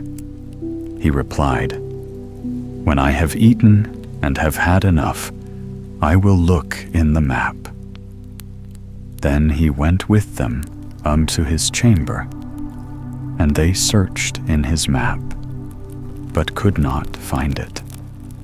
Then he brought out still older maps, and they never rested until they found the golden castle of Stromberg. But it was many thousand miles away. "How am I to get there?" asked the man. The giant said, "I have 2 hours' time, during which I will carry you into the neighborhood. But after that, I must be at home to suckle the child that we have." So the giant carried the man to about 100 leagues from the castle, and said, "Thou canst very well walk the rest of the way alone." And he turned back. But the man went onwards, day and night, until at length he came to the golden castle of Stromberg. It stood on a glass mountain, and the bewitched maiden drove in her carriage round the castle, and then went inside it. He rejoiced when he saw her, and wanted to climb up to her. But when he began to do so, he always slipped down the glass again. And when he saw that he could not reach her, he was filled with trouble, and said to himself, "I will stay down here below and wait for her." So he built himself a hut and stayed in it for a whole year, and every day saw the king's daughter driving about above but never could go to her. Then, one day, he saw from his hut 3 robbers who were beating each other, and cried to them, "God be with ye." They stopped when they heard the cry, but as they saw no one, they once more began to beat each other, and that too most dangerously. So he again cried, "God be with ye." Again they stopped, looked round about, but as they saw no one, they went on beating each other. Then he cried for the 3rd time, "God be with ye," and thought, "I must see what these 3 are about," and went thither and asked why they were beating each other so furiously. One of them said that he found a stick, and that when he struck a door with it, that door would spring open. The next said that he had found a mantle, and that whenever he put it on, he was invisible.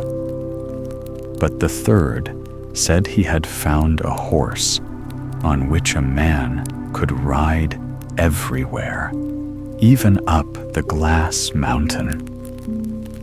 And now they did not know whether they ought to have these things in common, or whether they ought to divide them. Then the man said, "I will give you something in exchange for these 3 things. Money indeed have I not, but I have other things of more value. But first, I must try yours to see if you have told the truth." Then they put him on the horse, threw the mantle round him, and gave him the stick in his hand. And when he had all these things, they were no longer able to see him. So he gave them some vigorous blows, and cried, "Now, vagabonds, you have got what you deserve. Are you satisfied?" And he rode up the Glass Mountain. But when he came in front of the castle at the top, it was shut. Then he struck the door with his stick, and it sprang open immediately. He went in and ascended the stairs until he came to the hall where the maiden was sitting with a golden cup full of wine before her. She, however, could not see him because he had the mantle on. And when he came up to her, he drew from his finger the ring which she had given him, and threw it into the cup so that it rang. Then she cried, "That is my ring, so the man who is to set me free must be here."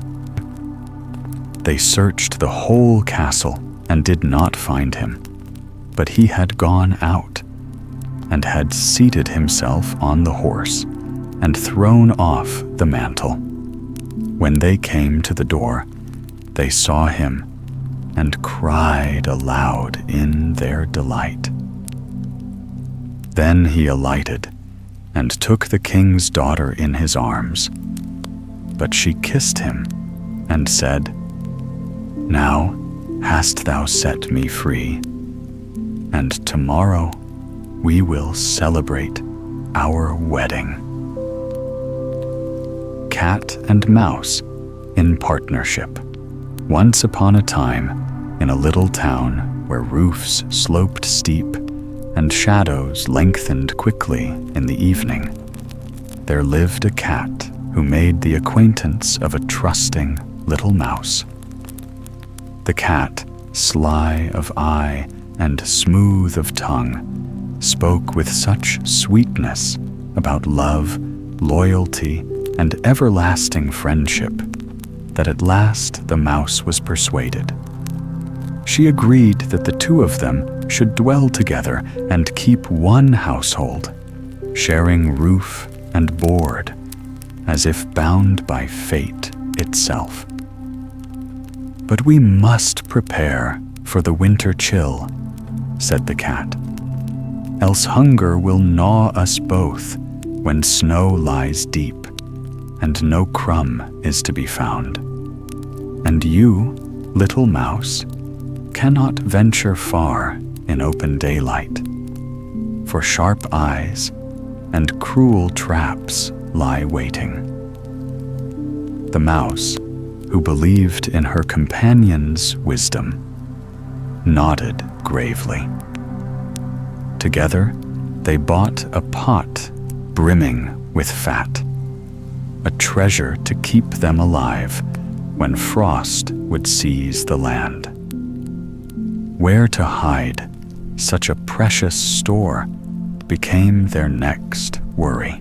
At length, the cat suggested, "Nowhere is safer than God's own house. Beneath the altar, none would dare to steal, for holy fear guards it better than any lock. There our fat shall rest until need calls." The mouse, innocent and trusting, agreed. And so the pot was carried to the church and set carefully beneath the altar's cold stones. But peace in a greedy heart is short-lived. Not long after, the cat's desire for the fat burned hot, and he said to the mouse, "Dear friend, I must away today. My cousin has given birth to a son, and I have been chosen godfather. The kitten is white with brown spots, and I must stand at the font. Go, go, by all means," said the mouse kindly. "And if you taste anything sweet at the feast, think kindly of me, for I should like a sip of red christening wine." But there was no cousin, no newborn, no font. Straight to the church crept the cat, sleek as a shadow. He licked from the pot until the glossy top layer was gone, savoring each drop, then stretched himself on sun-warmed rooftops, purring and licking his whiskers whenever he thought of what he had stolen. Only at nightfall did he return. "Well, you are home again," said the mouse. "You must have spent a merry day." "Indeed," said the cat smoothly. "And the child? What name was given him?" asked the mouse. "Top off," said the cat coolly. "Top off?" cried the mouse in wonder. "That is a strange and queer name. Is it common in your family?" "What does it matter?" sneered the cat. "It is no worse than Crumb Thief, which is often found among yours." Time passed, but soon the cat's hunger returned sharper than before. Once again he said, "You must do me this kindness, little friend. Alone you must manage the house, for I am called to godfather another child. This one has a white ring around its neck, and I dare not refuse." The good mouse, innocent as always, gave her consent. But the cat, without pause, slunk behind the wall of the town and back to the church. This time he licked and lapped until half the fat was gone. Nothing tastes as sweet as what one devours alone, he said, licking his paws. When he returned, the mouse asked, "And what name was given the child?" "Half gone," replied the cat. "Half gone," said the mouse, aghast. "Surely that cannot be true. Never in all my days have I read such a name in the almanac." But the cat only curled his tail and closed his eyes, feigning indifference. Soon enough, the greedy creature was seized by longing once more. "All good things come in threes," he said slyly. "Another child awaits me, black as night save for white paws. Such a marvel is rare. Surely you will let me go?" "Top off, half gone," murmured the mouse. "Strange names indeed, and stranger still that you bring them home. Ah, you sit here dreaming in your gray fur and long braid," said the cat, "while I see the world with open eyes."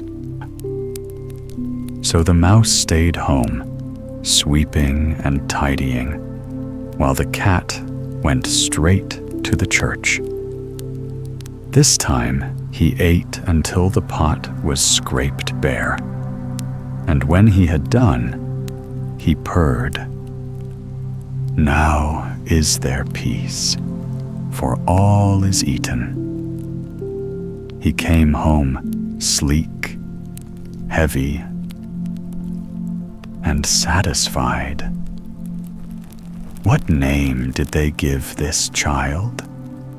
asked the mouse once more. "You will not like it," said the cat with a grin. "He is called All Gone." "All Gone," gasped the mouse. "That is the darkest name of all. Never have I seen it printed. What can it mean?" She shook her small head, curled herself into a ball, and slept uneasily. From that day forward, no one invited the cat to stand as godfather.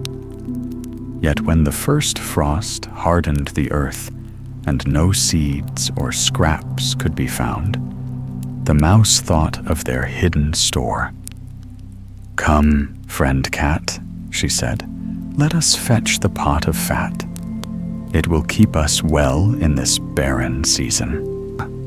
"Yes," answered the cat.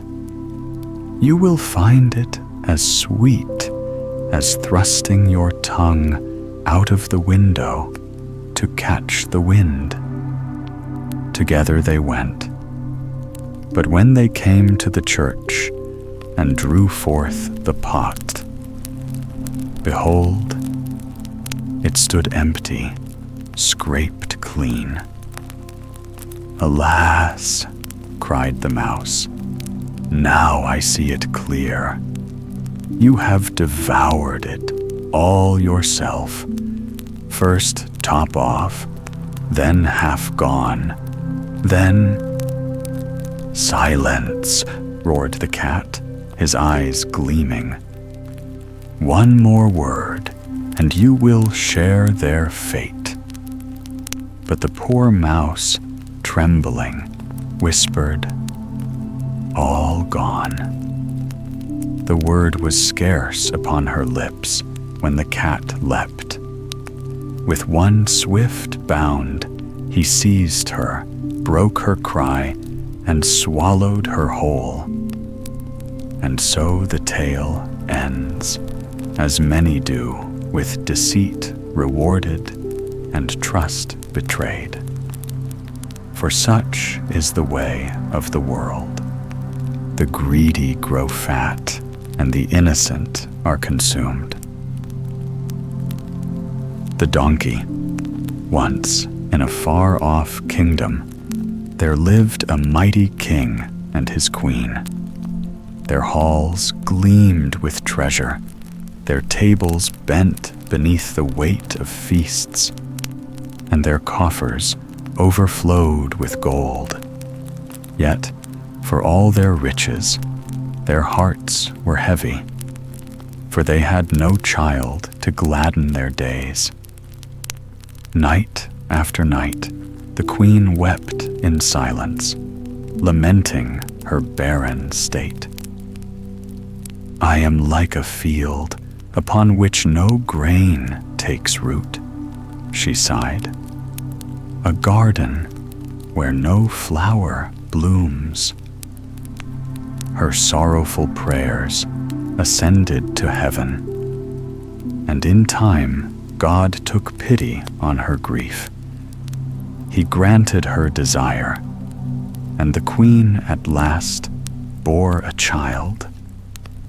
But when the babe was lifted into the light, a cry of horror burst from her lips, for the infant was no fair-faced boy, nor rosy-cheeked girl, but a small donkey with long ears and soft, bristled coat.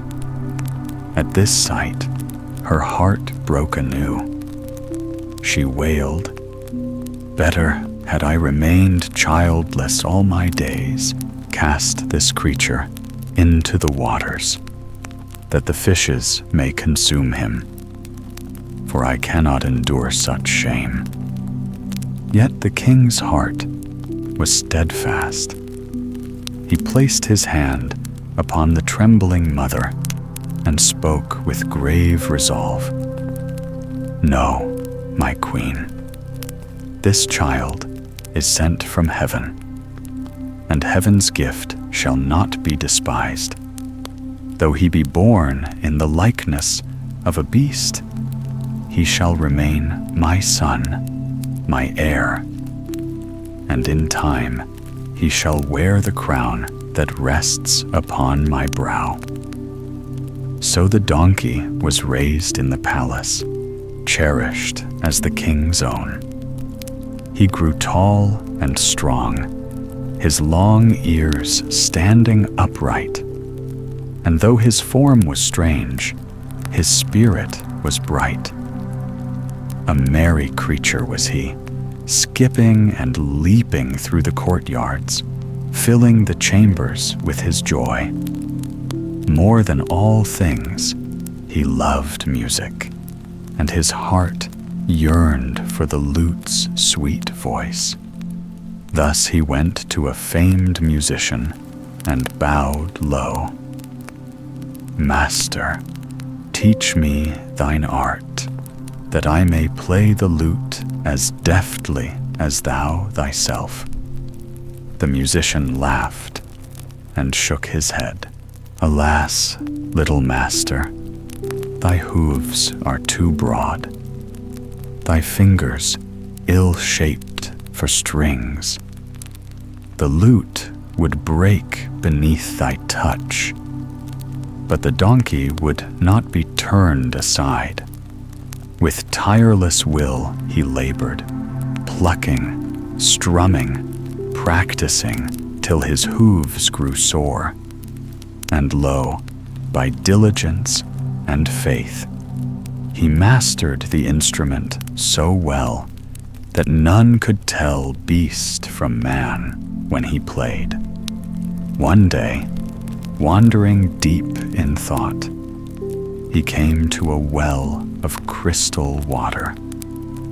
Gazing down, he beheld his reflection, a donkey's face staring back at him. His heart grew heavy, and sorrow settled upon him. "Though I live in royal halls, I remain but a beast," he whispered. With one faithful companion, he left the court and set forth into the wide world. After long wandering, they entered a distant land where an aged king ruled, whose only daughter was famed for her beauty. "Here shall we remain," said the donkey. He knocked at the palace gate and cried, "Open, for a guest desires entrance." Ta! No door swung wide, so he sat upon the ground and drew forth his lute. With his 4 hooves, he played so wondrously that all who heard were astonished. The porter, dumbfounded, ran to the king. "My lord, outside sits a donkey that plays the lute like a master." The king, amused, commanded, "Bring the musician before me." But when the beast trotted into the hall, the courtiers laughed aloud. Yet the donkey bowed with noble grace and said, "I am no stable ass, but a creature of high birth." He refused to sit with the servants, nor with the soldiers, but demanded a place beside the king himself.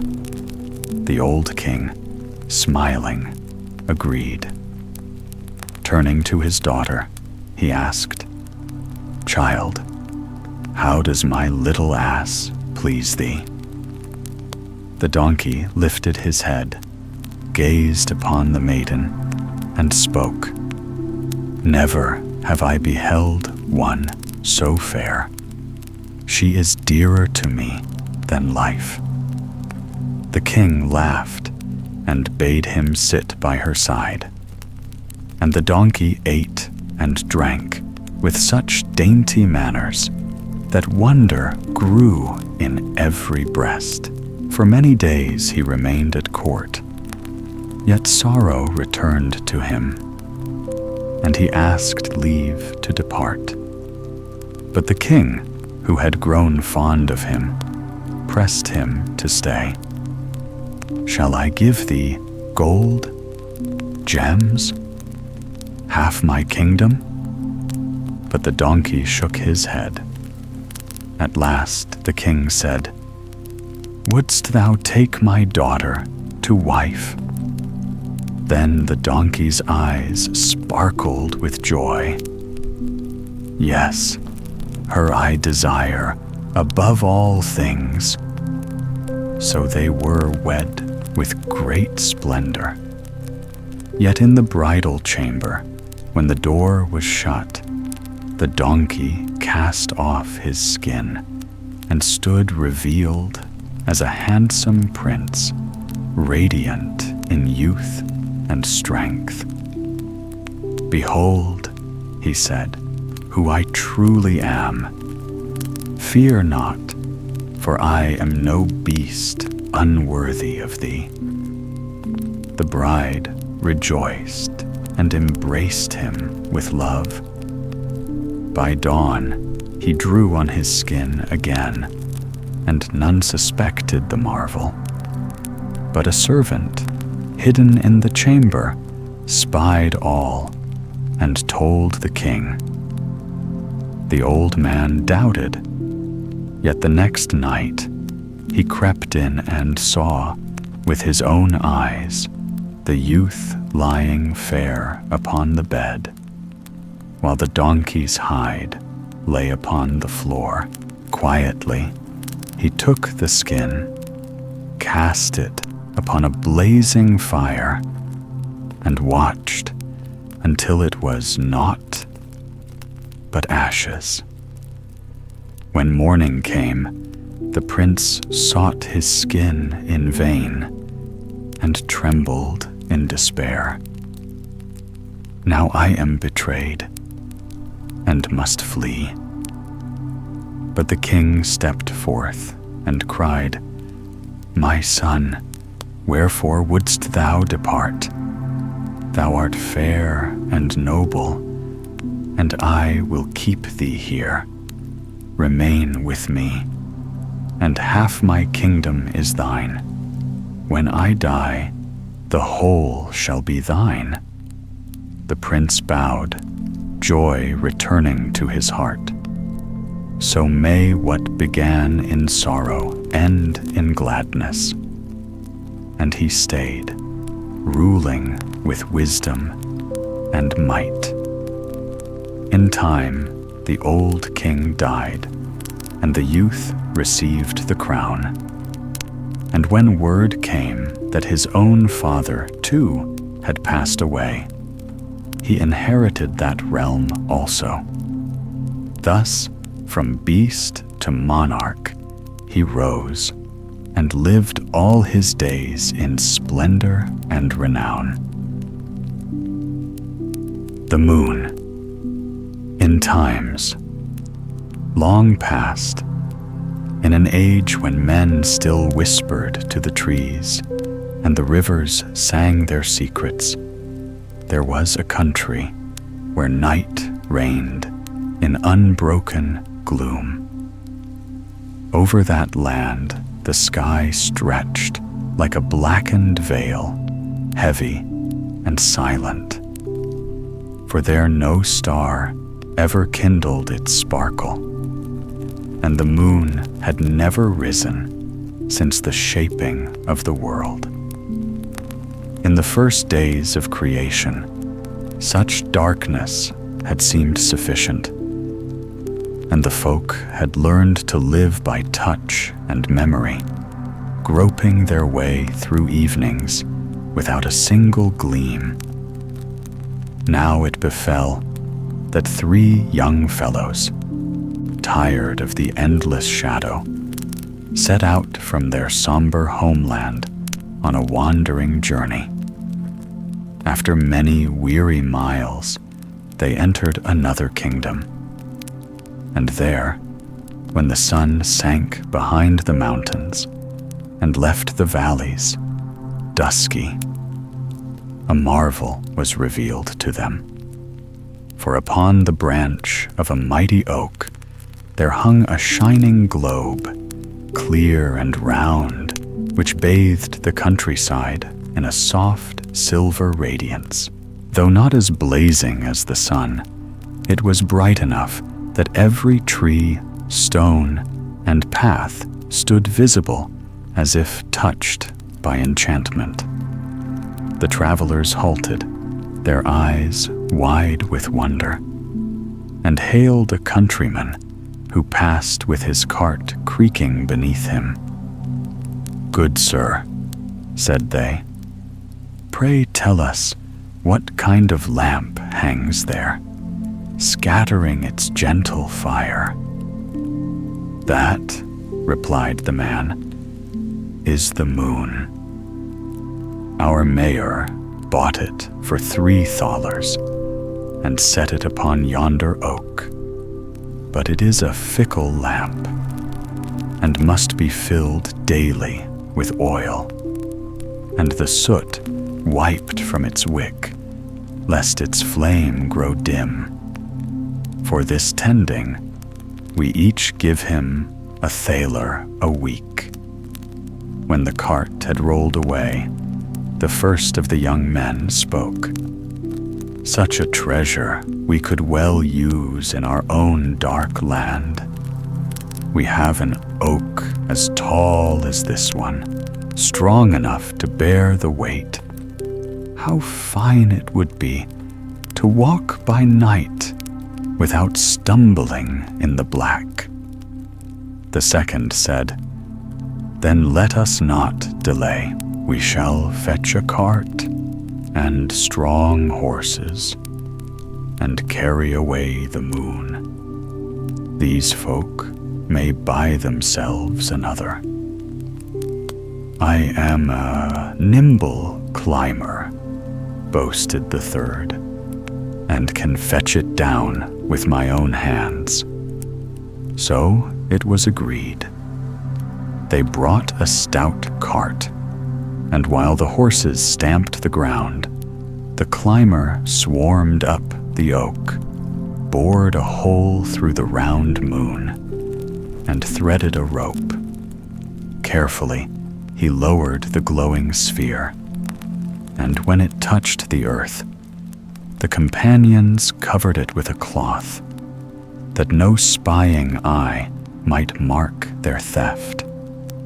With slow wheels, they bore it homeward, across hills and valleys, until at last they reached their own country of darkness. There, they lifted the moon and hung it high upon an ancient oak. And lo, the whole land awoke as if to a festival. Old men blinked in astonishment, children clapped their hands, and the cottages, once sunk in shadow, glowed with silver beams. From the rocks, the dwarfs crept forth, rubbing their eyes, and upon the meadows, the little elves in red caps joined hands and danced their merry circles. The four companions tended the lamp faithfully, pouring in oil and trimming its wick. And for their pains, they each received their thaler. But as years rolled on, their hair grew white, their backs bent, and one after another felt death's hand draw near. Now the first, as he lay ill upon his bed, commanded that a fourth part of the moon, being his rightful share, should go with him to the grave. When he had closed his eyes, the mayor himself climbed the oak, clipped away a quarter with head shears, and placed it in the coffin. The light diminished, though scarcely noticed. When the second died, his portion too was cut and buried, and the glow waned further.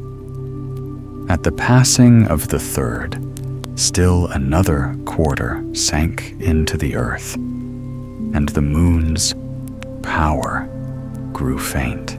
At last the fourth departed, and when his share was laid in the ground, the land fell once more into its former blackness, so that folk, wandering without lanterns, struck their brows together and cursed the night.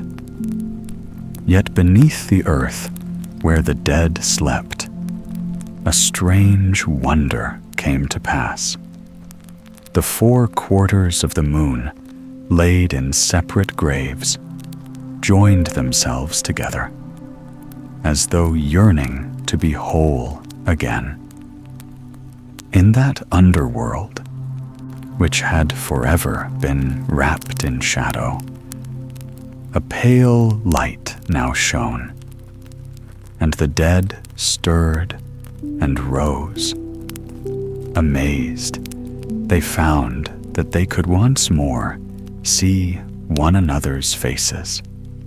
The mild glow was all their weakened eyes could bear, for the sun's brilliance would have blinded them. Then the dead fell again into their old habits. Some went to plays and to dances, their laughter echoing in the hollows. Others hurried to the taverns, where they called for wine, grew drunken, quarreled, and struck one another with sticks and cudgels, until a great tumult arose. The noise mounted higher and higher, swelling like a storm, until it reached even the gates of heaven. Saint Peter, who keeps watch there, heard the clamor, and feared the lower world had broken into revolt. Quickly, he gathered the host of heaven, those same bright warriors who stand ready to battle the evil one at the world's end. But when no foe appeared, Saint Peter himself leapt to his horse, rode out of the shining gate, and descended into the realm below. There he found the dead rioting, their graves forsaken, the taverns in uproar. With stern voice, he commanded them to lie down once more in their resting places, and his word was law. Then he seized the moon, still glowing faintly, carried it up through the vaults of air, and hung it high in the heavens, where it has shone ever since, ruling the night with its quiet silver fire. God's food. Once upon a time, in a land that lay between thick forests and rolling fields, there lived two sisters. The elder was wealthy beyond measure, mistress of a fine house whose cupboards were filled with grain, whose cellars brimmed with wine, and whose table was never bare of meat or bread. Yet, though her purse jingled with coins, her cradle stood empty, for she bore no children, and her heart grew hard as a stone wall. The younger sister, by contrast, had been blessed, or burdened, as some would whisper, with 5 little ones. But her husband was taken by death's cold hand, and poverty clung to her like a ragged cloak. The thatch of her roof let in the rain. Her hearth was cold, and many a night she hushed her children to sleep with lullabies instead of supper. Hunger gnawed at them as wolves gnaw bones, until at last she could endure no more. With trembling steps, she went to the door of her rich sister, carrying her youngest child in her arms and leading the others by the hand. She bowed her head low and spoke humbly. "Sister, my children cry for bread, and my own strength is near spent. You live in plenty, while we starve in want. Grant me, I beg you, but a crust, a morsel, a mouthful, that we may not perish."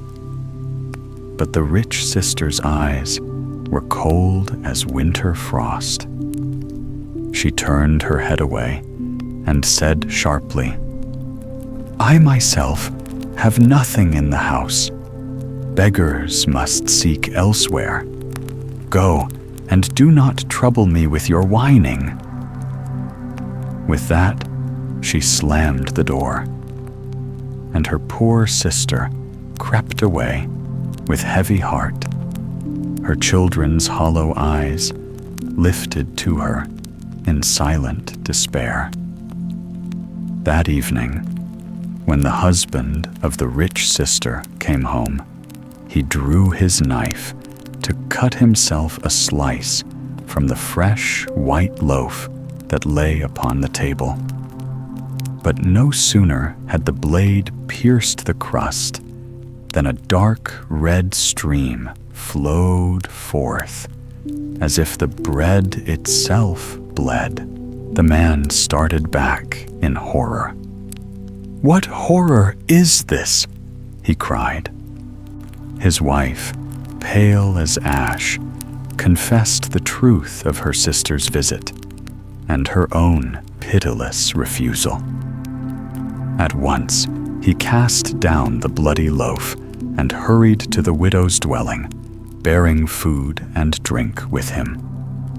But alas, he came too late.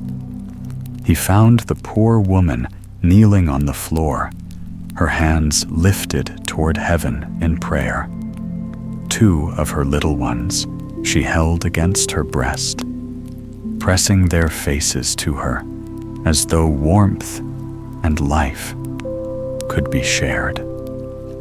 Before her, on the ground, lay the 3 eldest, still and lifeless, their thin limbs folded, their eyes forever closed by hunger's cruel hand.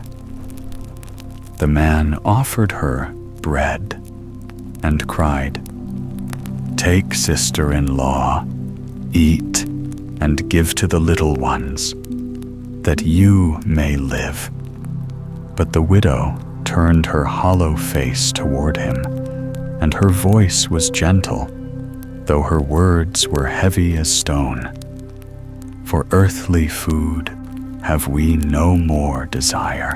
The Lord in his mercy has already stilled the hunger of 3 of us, and he will hearken to the prayers of the rest as well."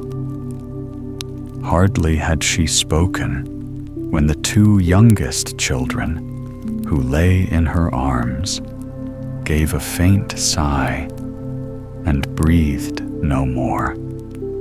Then her heart, pierced by grief beyond bearing, broke within her, and she sank lifeless beside them. And so it was that in one house the cupboards remained full, yet accursed, while in the other all mouths were silenced forever. Those who heard this tale long remembered the bleeding bread and the price of a heart that turned away from kin in need. The Glass Coffin. Let no one ever say that a poor tailor cannot do great things and win high honors. All that is needed is that he should go to the right smithy, and what is of most consequence, that he should have good luck. A civil, adroit tailor's apprentice once went out traveling, and came into a great forest, and, as he did not know the way, he lost himself.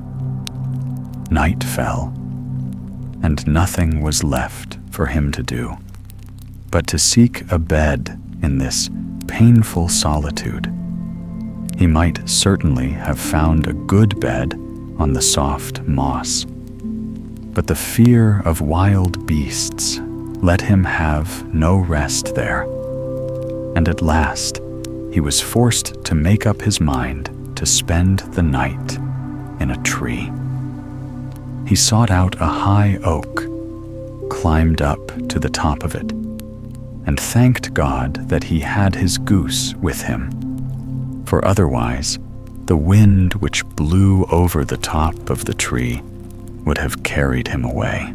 After he had spent some hours in the darkness, not without fear and trembling, he saw at a very short distance the glimmer of a light, and as he thought that a human habitation might be there, where he would be better off than on the branches of a tree, he got carefully down and went towards the light.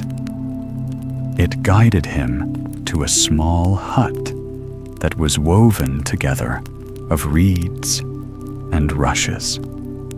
He knocked boldly. The door opened, and by the light which came forth, he saw a little hoary old man who wore a coat made of bits of colored stuff sewn together. "Who are you? And what do you want?" asked the man in a grumbling voice. "I am a poor tailor," he answered, "whom night has surprised here in the wilderness, and I earnestly beg you to take me into your hut until morning." "Go your way," replied the old man in a surly voice. "I will have nothing to do with runagates. Seek for yourself a shelter elsewhere." After these words, he was about to slip into his hut again, but the tailor held him so tightly by the corner of his coat and pleaded so piteously that the old man, who was not so ill-natured as he wished to appear, was at last softened, and took him into the hut with him, where he gave him something to eat, and then pointed out to him a very good bed in a corner. The weary tailor needed no rocking, but slept sweetly till morning, but even then would not have thought of getting up if he had not been aroused by a great noise. A violent sound of screaming and roaring forced its way through the thin walls of the hut. The tailor, full of unwanted courage, jumped up, put his clothes on in haste, and hurried out. Then, close by the hut, he saw a great black bull and a beautiful stag, which were just preparing for a violent struggle. They rushed at each other with such extreme rage that the ground shook with their trampling, and the air resounded with their cries. For a long time it was uncertain which of the two would gain the victory. At length, the stag thrust his horns into his adversary's body, whereupon the bull fell to the earth with a terrific roar, and was thoroughly dispatched by a few strokes from the stag. The tailor, who had watched the fight with astonishment, was still standing there motionless when the stag in full career bounded up to him, and before he could escape, caught him up on his great horns. He had not much time to collect his thoughts, for it went in a swift race over stock and stone, mountain and valley, wood and meadow. He held with both hands to the tops of the horns and resigned himself to his fate. It seemed, however, to him just as if he were flying away. At length, the stag stopped in front of a wall of rock and gently let the tailor down. The tailor, more dead than alive, required a longer time than that to come to himself. When he had in some degree recovered, the stag, which had remained standing by him, pushed its horns with such force against a door which was in the rock that it sprang open. Flames of fire shot forth, after which followed a great smoke, which hid the stag from his sight. The tailor did not know what to do, or whither to turn, in order to get out of this desert and back to human beings again. Whilst he was standing thus undecided, a voice sounded out of the rock, which cried to him, "Enter without fear, no evil shall befall you thee." He hesitated, but driven by a mysterious force, he obeyed the voice and went through the iron door into a large, spacious hall, whose ceiling, walls, and floor were made of shining, polished, square stones, on each of which were cut letters which were unknown to him. He looked at everything full of admiration and was on the point of going out again when he once more heard the voice which said to him, "Step on the stone which lies in the middle of the hall, and great good fortune awaits thee." His courage had already grown so great that he obeyed the order. The stone began to give way under his feet and sank slowly down into the depths. When it was once more firm, and the tailor looked round, he found himself in a hall which in size resembled the former. Here, however, there was more to look at and to admire. Hollow places were cut in the walls, in which stood vases of transparent glass which were filled with colored spirit, or with a bluish vapor. On the floor of the hall, two great glass chests stood opposite to each other, which at once excited his curiosity.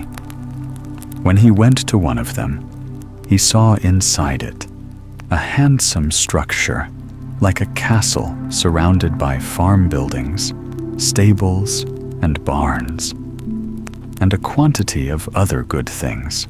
Everything was small, but exceedingly carefully and delicately made, and seemed to be cut out by a dexterous hand with the greatest exactitude. He might not have turned away his eyes from the consideration of this rarity for some time, if the voice had not once more made itself heard.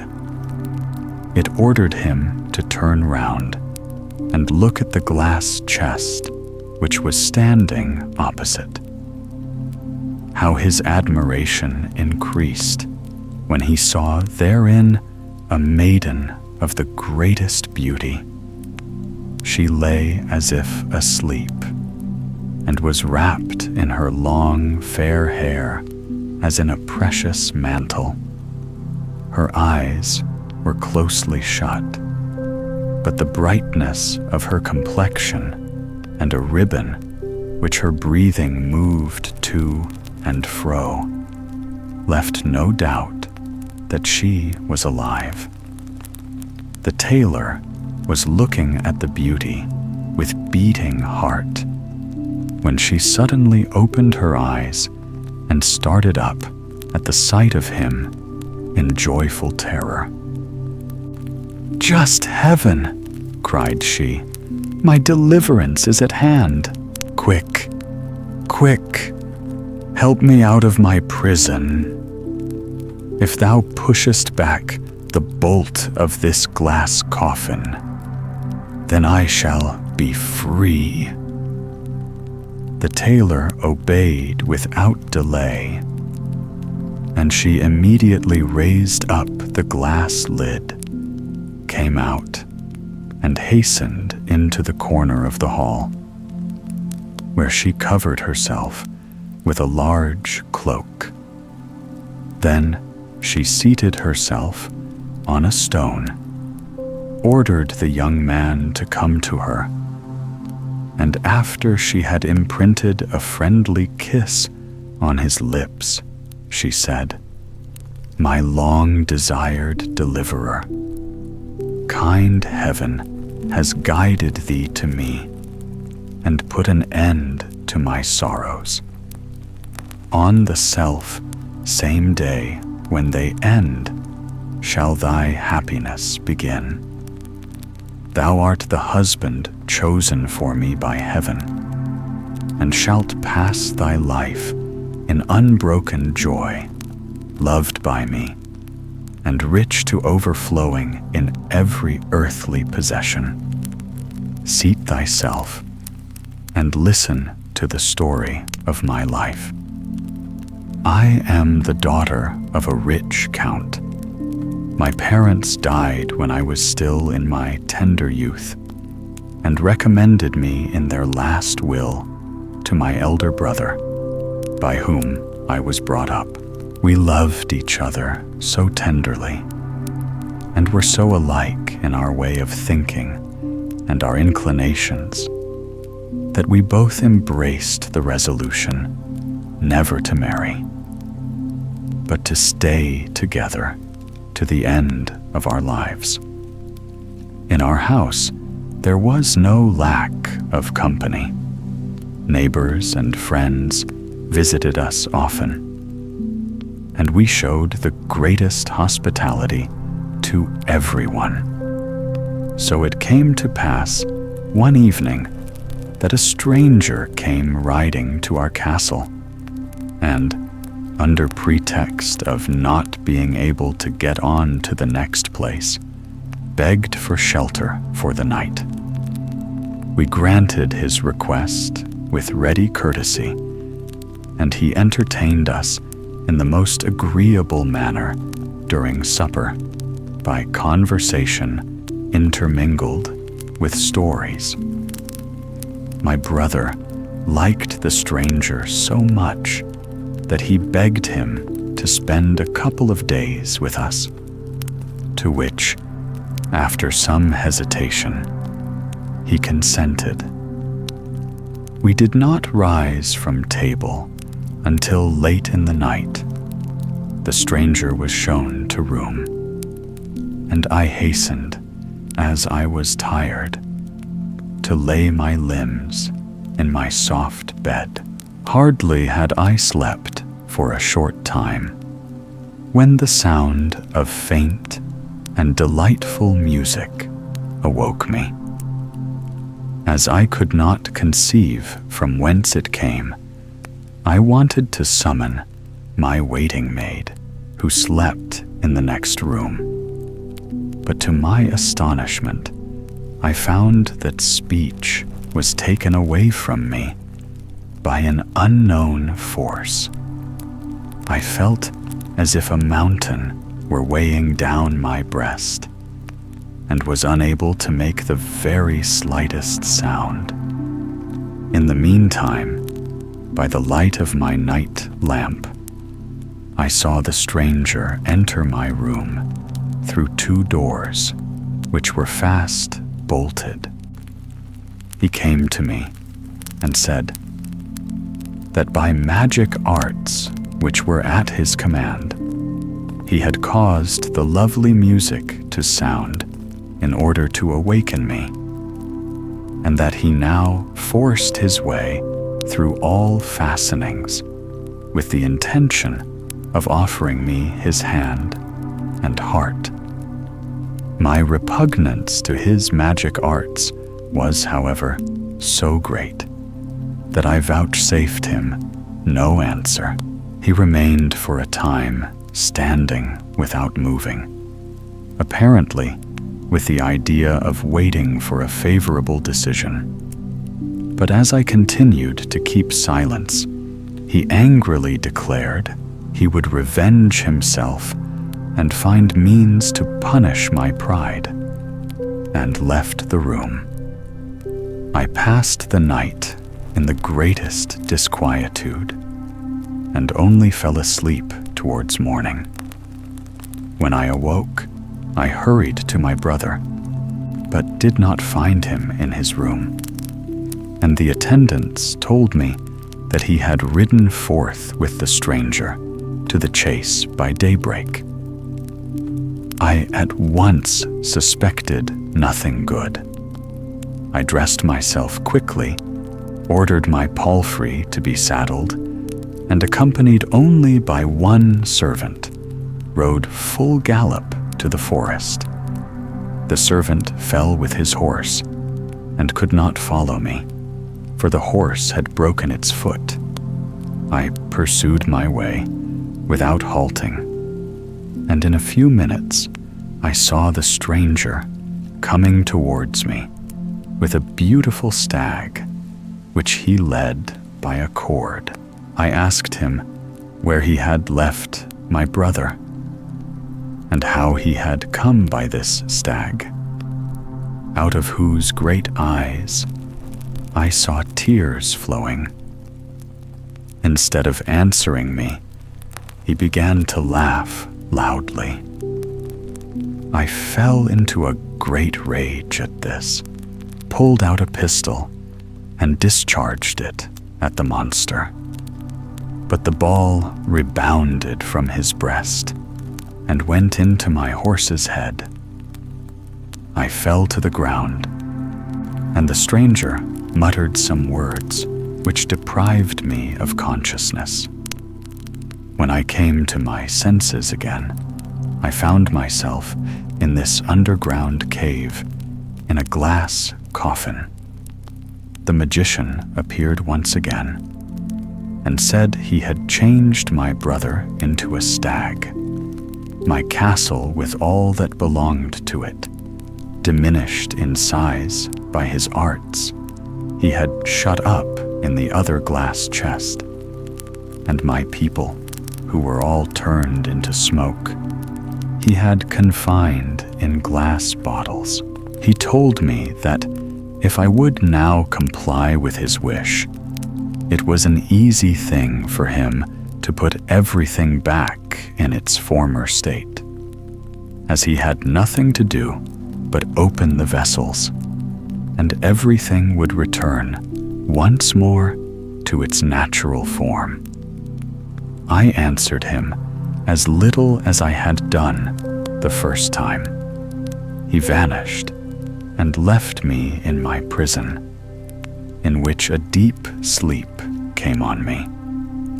Amongst the visions which passed before my eyes, that was the most comforting, in which a young man came and set me free. And when I opened my eyes today, I saw thee, and beheld my dream fulfilled. Help me to accomplish the other things which happened in those visions. The first is that we lift the glass chest in which my castle is enclosed onto that broad stone. As soon as the stone was laden, it began to rise up on high with the maiden and the young man, and mounted through the opening of the ceiling into the upper hall, from whence they then could easily reach the open air. Here the maiden opened the lid, and it was marvelous to behold how the castle, the houses, and the farm buildings, which were enclosed, stretched themselves out and grew to their natural size with the greatest rapidity. After this, the maiden and the tailor returned to the cave beneath the earth, and had the vessels which were filled with smoke carried up by the stone. The maiden had scarcely opened the bottles when the blue smoke rushed out and changed itself into living men, in whom she recognized her servants and her people. Her joy was still more increased when her brother, who had killed the magician in the form of the bull, came out of the forest towards them in his human form. And on the self-same day, the maiden, in accordance with her promise, gave her hand at the altar to the lucky tailor,